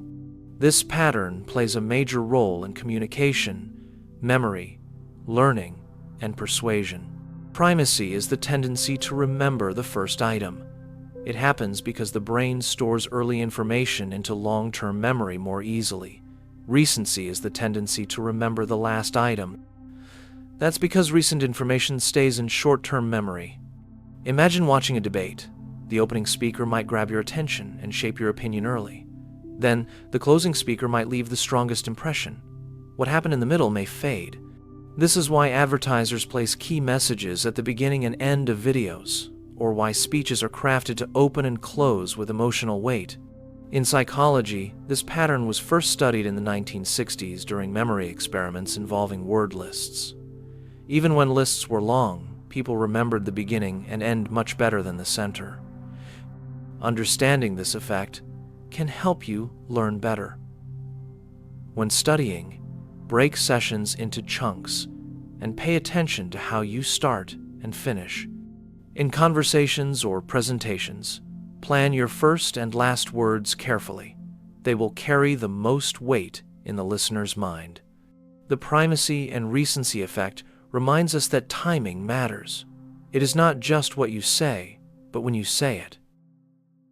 People like a shared struggle. Shared struggle builds strong emotional bonds between people. When individuals go through hardship together, they develop trust, loyalty, and a deep sense of connection. This is because the human brain processes shared pain as a form of social glue. Emotional intensity creates memories, and memories formed under stress or effort are more powerful. In psychology, this effect is connected to the concept of effort justification. People value relationships more when they feel they have earned them through shared sacrifice. Soldiers often report stronger bonds with comrades than with lifelong friends because of what they endured together. The struggle creates meaning. Imagine two coworkers staying late every night for a difficult project. The hours are long, and the pressure is high. But when it's over, they remember each other not just as colleagues, but as partners who got through something tough. That memory builds a lasting connection. This effect is used in team-building programs, military training, and even cult initiation. The initial difficulty creates the sense that we've been through something others haven't. That difference becomes identity. However, this bond can also be exploited. Manipulative leaders may intentionally create crises or emotional chaos to strengthen group loyalty. If people believe the pain is shared, they stay loyal, even when the struggle was manufactured. Understanding the power of shared struggle helps build true connections while protecting against manipulation. Hardship doesn't just reveal character, it also connects people in a way that comfort never can. Narcissistic supply. What keeps a narcissist emotionally fed and in control?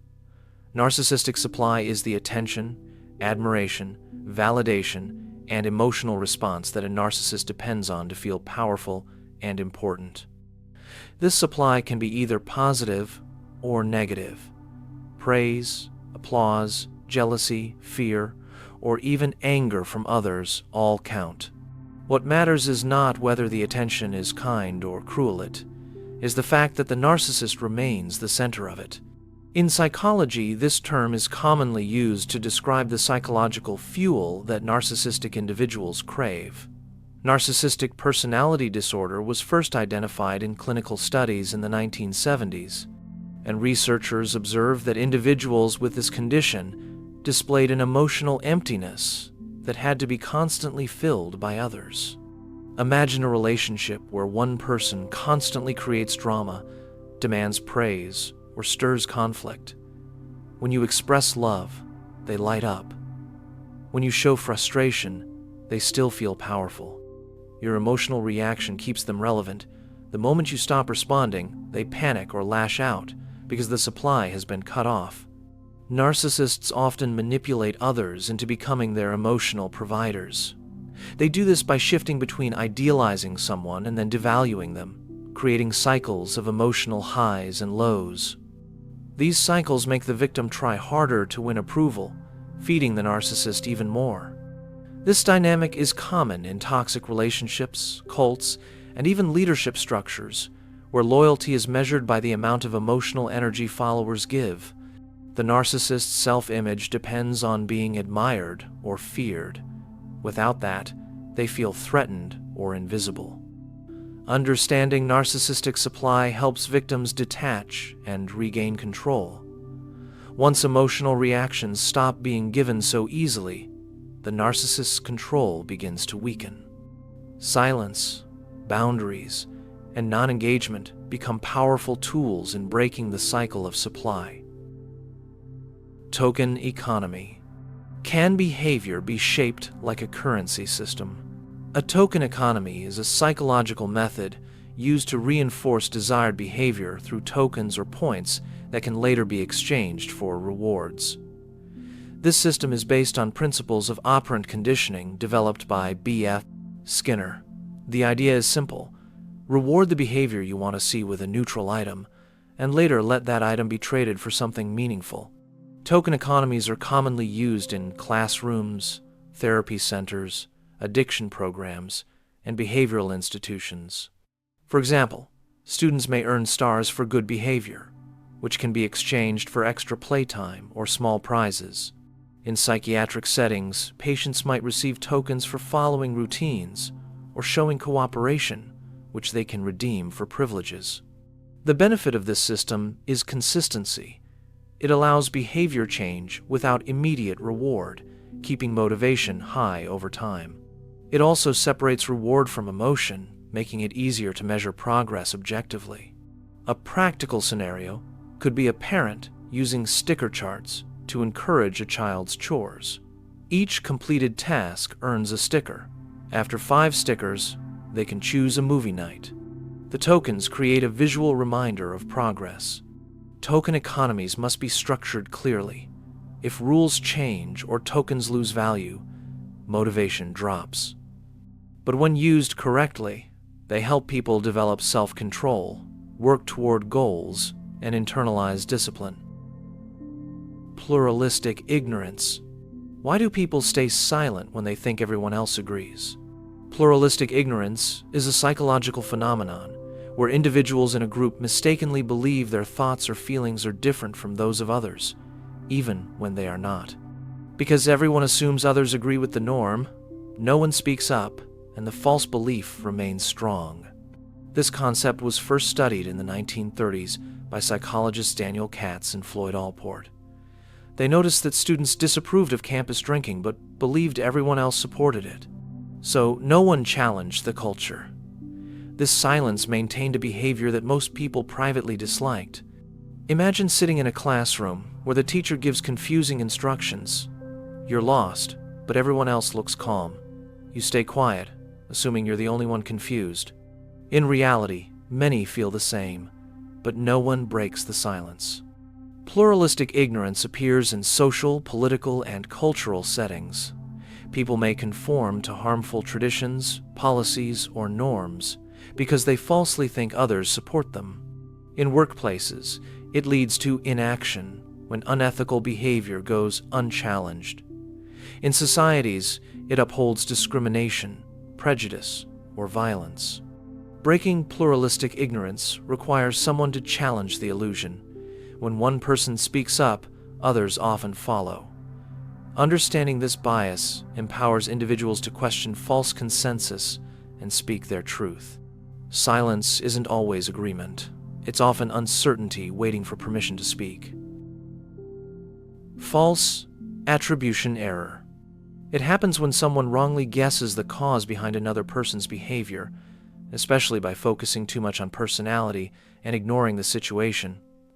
Psychologists call this the fundamental attribution error. The brain is quick to label people based on actions, even when there are other reasons behind them. This bias occurs because humans naturally seek explanations for what they see, and personal traits are easier to blame than unseen circumstances. In a classic study by Edward Jones and Victor Harris in 1967, participants read essays that supported or criticized Fidel Castro. Even when told that the writers were assigned a side randomly, readers still believed the writers truly supported the views they wrote. That's the false attribution error. Imagine you see someone yelling at a cashier. You instantly think they are rude or angry by nature. But what if they just lost their job or were scammed minutes earlier? The mind often skips context. This error shows up in daily life. Students who arrive late to class may be labeled lazy, ignoring the possibility of personal or family struggles. It also appears in racial or cultural stereotypes when one person's behavior is wrongly generalized. Understanding this error helps improve empathy and patience. Instead of rushing to judgment, consider what you don't see. People are more complex than a single moment suggests. Information asymmetry. It refers to a situation where one person has more or better information than the other in a transaction or interaction. This imbalance can lead to unfair decisions or manipulation. The term became widely known through economist George Akerlof's 1970 paper, The Market for Lemons. He showed how sellers of used cars often have more information about the vehicle's quality than buyers. Because buyers can't tell the difference between good and bad cars, they offer lower prices, and good sellers leave the market. This drives quality down. Information asymmetry is everywhere. In healthcare, doctors know more than patients, which can lead to unnecessary treatments. In politics, leaders may withhold facts to influence votes. In business, companies may not reveal full risks in contracts. Imagine buying a house. The seller says it's in perfect condition, but they know about a water leak behind the wall. You sign the papers, only to discover the truth weeks later.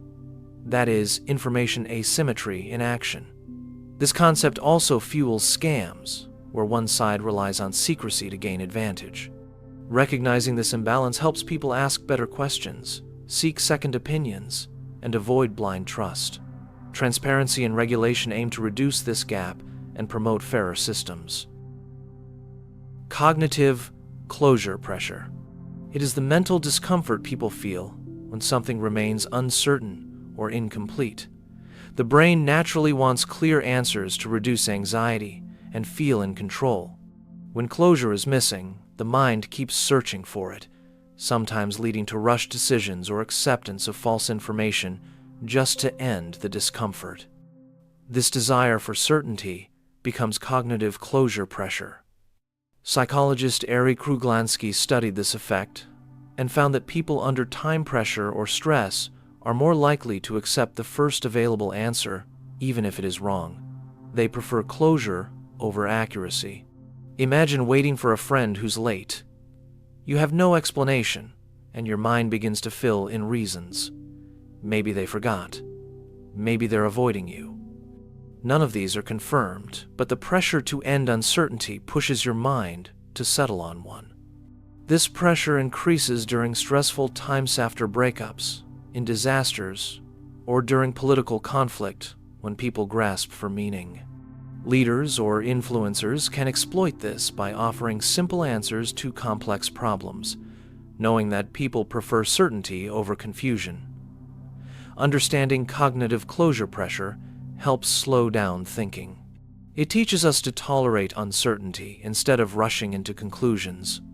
Some questions take time to answer, and some answers require patience to discover. Sleeper effect. It is a psychological phenomenon. where a message that is initially dismissed due to a weak or untrustworthy source becomes more persuasive over time. In the moment, people may reject the message because the source lacks credibility, but as time passes, they often forget where they heard it and remember only the message itself. This leads to increased acceptance of the information later, even though the source was originally discredited. The sleeper effect was first studied during World War II, when researchers noticed that soldiers exposed to propaganda did not show immediate attitude change, but gradually adopted some of the ideas later. Scientifically, this happens because the brain processes the message and the source separately. Over time, source memory decays faster than content memory. For example, imagine someone reads a health myth on a sketchy website. At first, they reject it, but weeks later, they recall the idea without remembering where it came from, and now it feels familiar. That familiarity makes it seem more believable. Marketers and political strategists sometimes use this effect by planting controversial ideas through sources meant to be ignored, knowing that time will help the message settle. Social media accelerates this, as people absorb huge amounts of content from mixed quality sources. Recognizing the sleeper effect helps protect against false beliefs that feel true only because time has softened skepticism. When remembering a message, it's important to also question where it came from, not just how familiar it feels. Displacement aggression. It is a psychological defense mechanism where a person directs anger or frustration at someone or something less threatening than the original source of stress. This redirection happens because expressing anger at the true cause feels unsafe or unacceptable. Instead, the emotion is pushed toward a safer target. The concept was first developed in psychoanalytic theory and later explored through behavioral research. One of the earliest studies was conducted in 1941 by John Dollard, who linked aggression to frustration, especially when the actual source couldn't be confronted. For example, imagine an employee is humiliated by their boss in a meeting. They cannot respond directly due to fear of job loss. So later, they snap at their partner or yell at their child over something minor. The aggression is real, but the target is not the cause. Displacement is also common in groups. A society under economic pressure might blame outsiders or minorities because confronting the real systemic problem feels overwhelming. This has led to historical examples of scapegoating and mob violence. In relationships, someone might bottle up resentment from their past and take it out on the present. Understanding displacement aggression helps identify emotional patterns that are misdirected. When someone overreacts to a small trigger, the true source may lie deeper. Recognizing this helps people respond with empathy or set boundaries, and it also encourages self-reflection before letting anger hurt the wrong people. Group polarization. Why do people in groups often end up thinking more extremely than they did alone?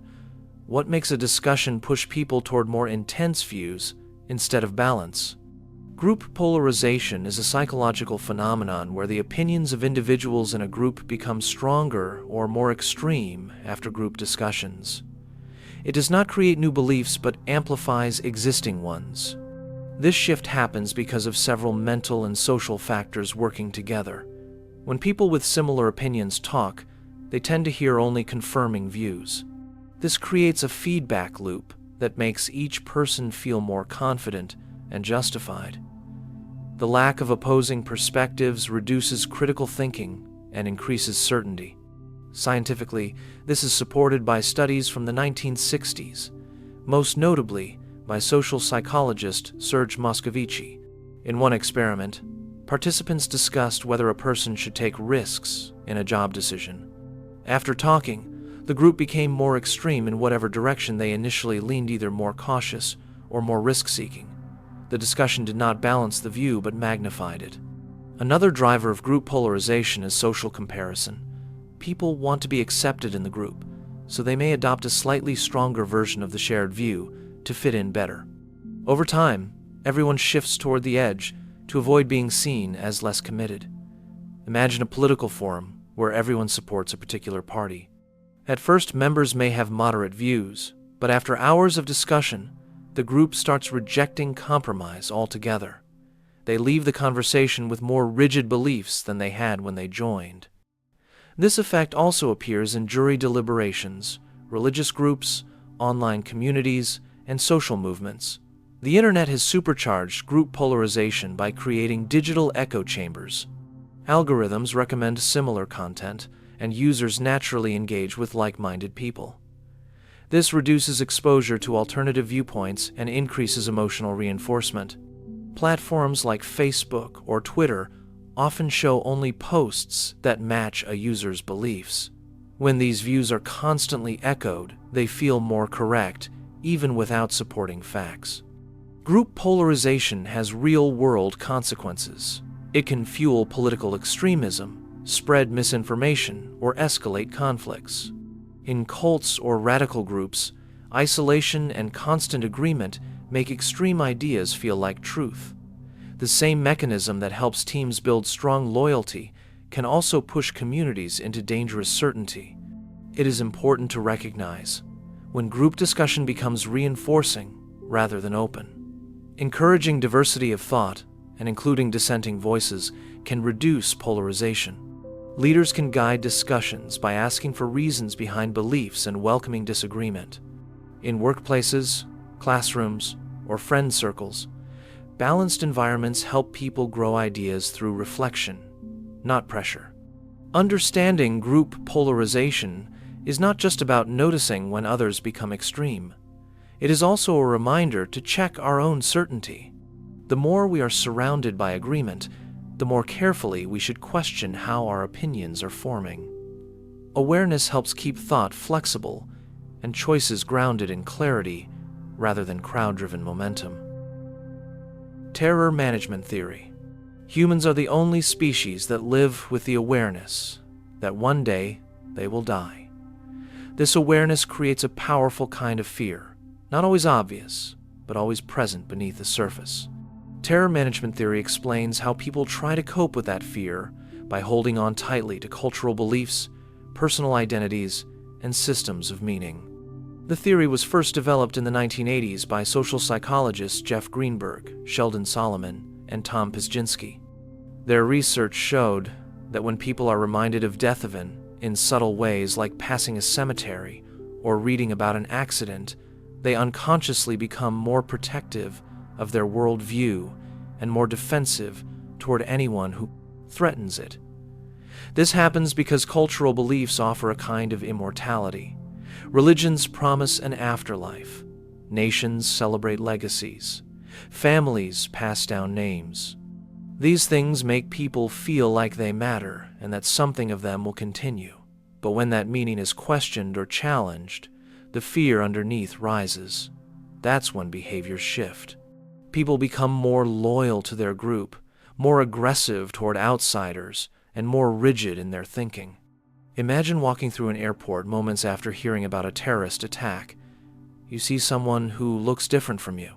Without realizing it, your brain starts to search for threats. You feel more attached to your own flag, your own culture, and more suspicious of what doesn't match. This is not just politics or prejudice. It's the brain reacting to the fear of death by clinging to safety through identity. Terror management theory has been tested in many experiments. In one famous study, participants were asked to write about their own death. Afterward, they became more likely to favor people who shared their beliefs and more critical of those who didn't. This response didn't happen when they wrote about something neutral like dental pain. The fear of mortality, even when unspoken, pushed them toward in-group loyalty and out-group rejection.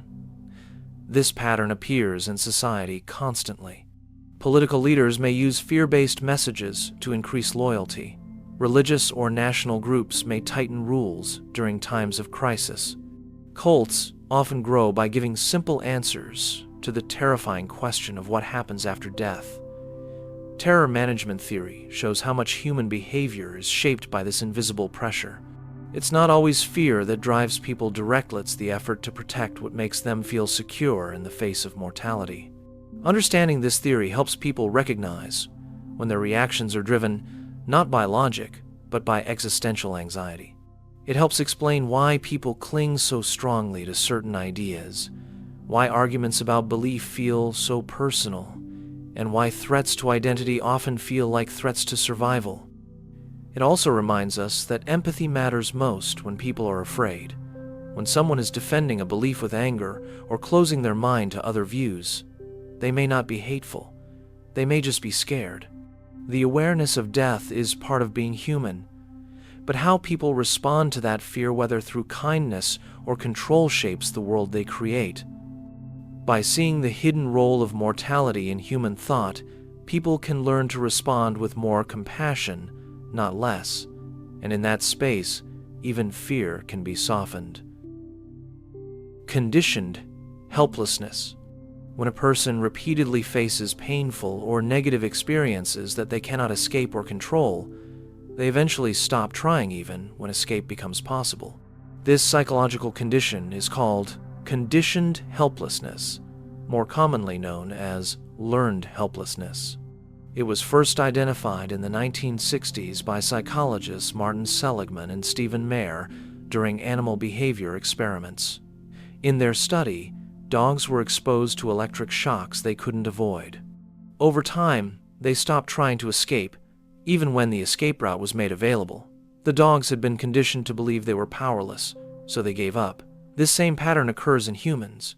When someone tries again and again to fix a problem or protect themselves from harm and fails each time, their brain starts to expect that no effort will work. This leads to withdrawal, passivity, low motivation, and eventually deep feelings of hopelessness. Imagine a child who keeps getting scolded for speaking up in class, no matter how politely they try. After enough failed attempts, they might stop speaking altogether, even when a new teacher encourages questions. The brain has connected effort with failure, and now chooses silence to avoid more disappointment. This concept is central to understanding how abuse, poverty, discrimination, or toxic relationships shape behavior over time. In situations like domestic violence, victims often don't leave even when they have the chance. Outsiders may judge them for this, but conditioned helplessness offers a deeper explanation. The victim has likely experienced repeated cycles of hope, action, and punishment. Eventually, the mind concludes that escape or change is impossible. Neurologically, repeated failure affects the brain's reward system. Dopamine levels drop. The prefrontal cortex, which is involved in planning and problem solving, becomes less active. This creates a feedback loop. Low effort leads to no results, which confirms the belief that trying is pointless. This is not laziness. It is a survival response learned through painful repetition. In schools or workplaces, people who underperform are sometimes experiencing the same thing. Repeated criticism or failure conditions them to expect defeat, so they stop trying, not because they don't care, but because caring no longer feels safe. Social systems can reinforce this. Communities with long-term poverty or systemic racism often show signs of collective learned helplessness. People are less likely to vote, protest, or believe that change is possible because history has shown them otherwise. Media and institutions may then label this as apathy, ignoring the deep psychological pattern underneath. The good news is that conditioned helplessness can be reversed. Studies show that giving people small, consistent experiences of success can rebuild motivation. Therapy, support groups, and education can all help rewire the brain's response to challenge. It requires time and patience, but the ability to act can return. Recognizing conditioned helplessness is important because it removes blame from the victim and places focus on the system or pattern that caused it. When people are supported instead of judged, they can begin to see new possibilities. They can relearn that effort leads to change, and once that belief is restored, hope follows. The key is not pushing someone harder, but helping them feel safe enough to try again. Cognitive reappraisal abuse. Can changing how someone sees a painful event become a tool of manipulation? Can a healing method be turned against the person it is supposed to help? Cognitive reappraisal is a psychological technique used to manage emotions by reinterpreting the meaning of a situation. It is a well-researched tool in therapy that helps people regulate stress, anger, or sadness by shifting their perspective. For example, someone who loses a job might think, "This is a chance for a better future," instead of, "My life is ruined." That reframing helps reduce emotional suffering. But when this method is used to manipulate or control someone, it becomes cognitive reappraisal abuse. Instead of helping the person heal, it is used to convince them that their pain is not valid, or that their mistreatment is somehow good for them. This form of abuse is subtle because it disguises itself as helpful advice or wisdom.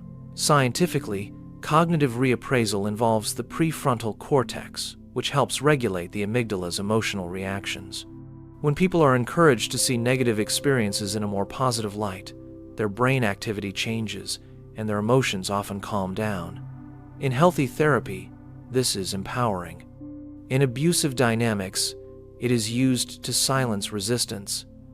Imagine someone in a toxic relationship. Their partner constantly criticizes or controls them. But when they complain, the partner says, "This is just how love helps you grow," or "I'm teaching you how to be stronger."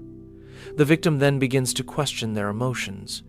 They feel hurt, but they are told this hurt is good. Over time, they begin to reframe emotional abuse as care. This confusion leads to guilt, self-blame, and staying in harmful situations. Cognitive reappraisal abuse also shows up in cults or extreme ideologies. Followers are taught to reinterpret suffering as a test or blessing. Pain becomes proof of loyalty. Fear becomes enlightenment. These redefinitions twist reality and make it harder to leave. Victims begin to believe that their negative feelings are signs of weakness or lack of faith. Even in workplaces or families, this tactic appears when someone uses motivational language to mask exploitation. A boss might say, "The pressure you feel means you're becoming a leader," while overworking employees without support.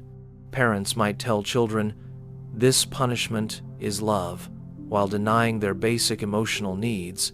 It is important to recognize the difference between helpful reappraisal and abusive redefinition. Healthy reframing respects your feelings and offers new ways to process them. Abusive reappraisal dismisses your feelings and replaces them with false meanings that benefit the manipulator. To identify cognitive reappraisal abuse, ask whether the new meaning encourages your freedom or justifies someone else's control. Does the reframing help you understand yourself better, or does it make you doubt your reality?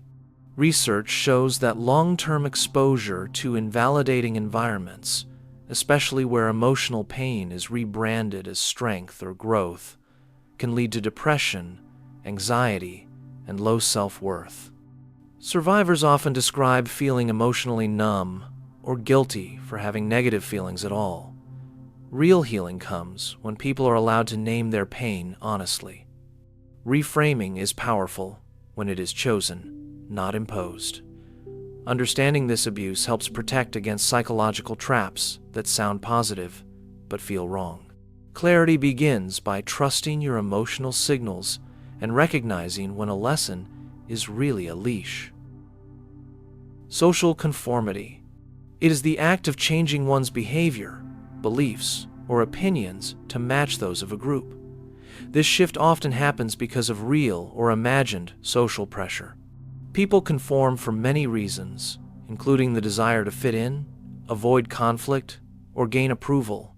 Social conformity can influence decisions in harmless situations, like fashion or food preferences, or in serious cases, like moral choices and political views.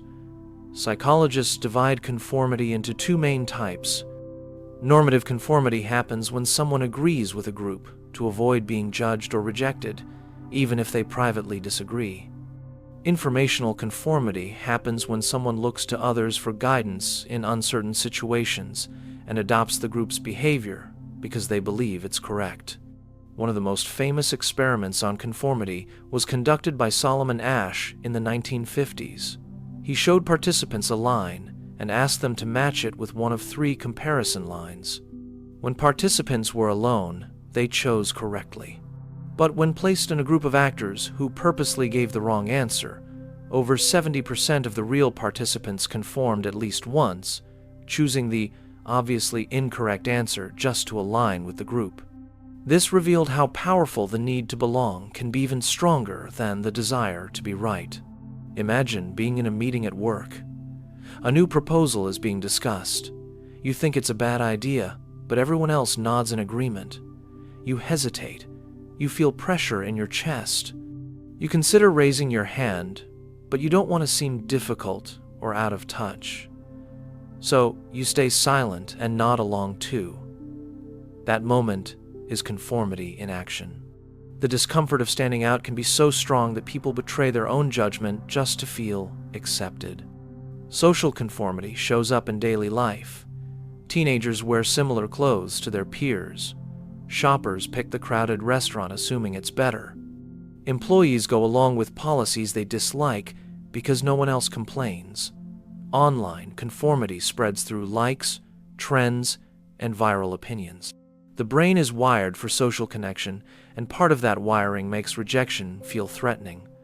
From an evolutionary perspective, being part of the group once meant survival. Standing alone meant danger. Today, the stakes are different, but the feeling is the same. Conformity is not always negative. It helps maintain social order, encourages cooperation, and makes group activities smoother. Wearing seatbelts, forming queues, or following health advice during a crisis are all examples of positive conformity. But it becomes dangerous when it silences individual thought, supports injustice, or spreads false beliefs. History provides many warnings. In Nazi Germany, many citizens conformed to horrific policies out of fear and social pressure. In corporate scandals, employees often knew something was wrong but remained quiet because everyone else did. Recognizing social conformity allows for more conscious choices.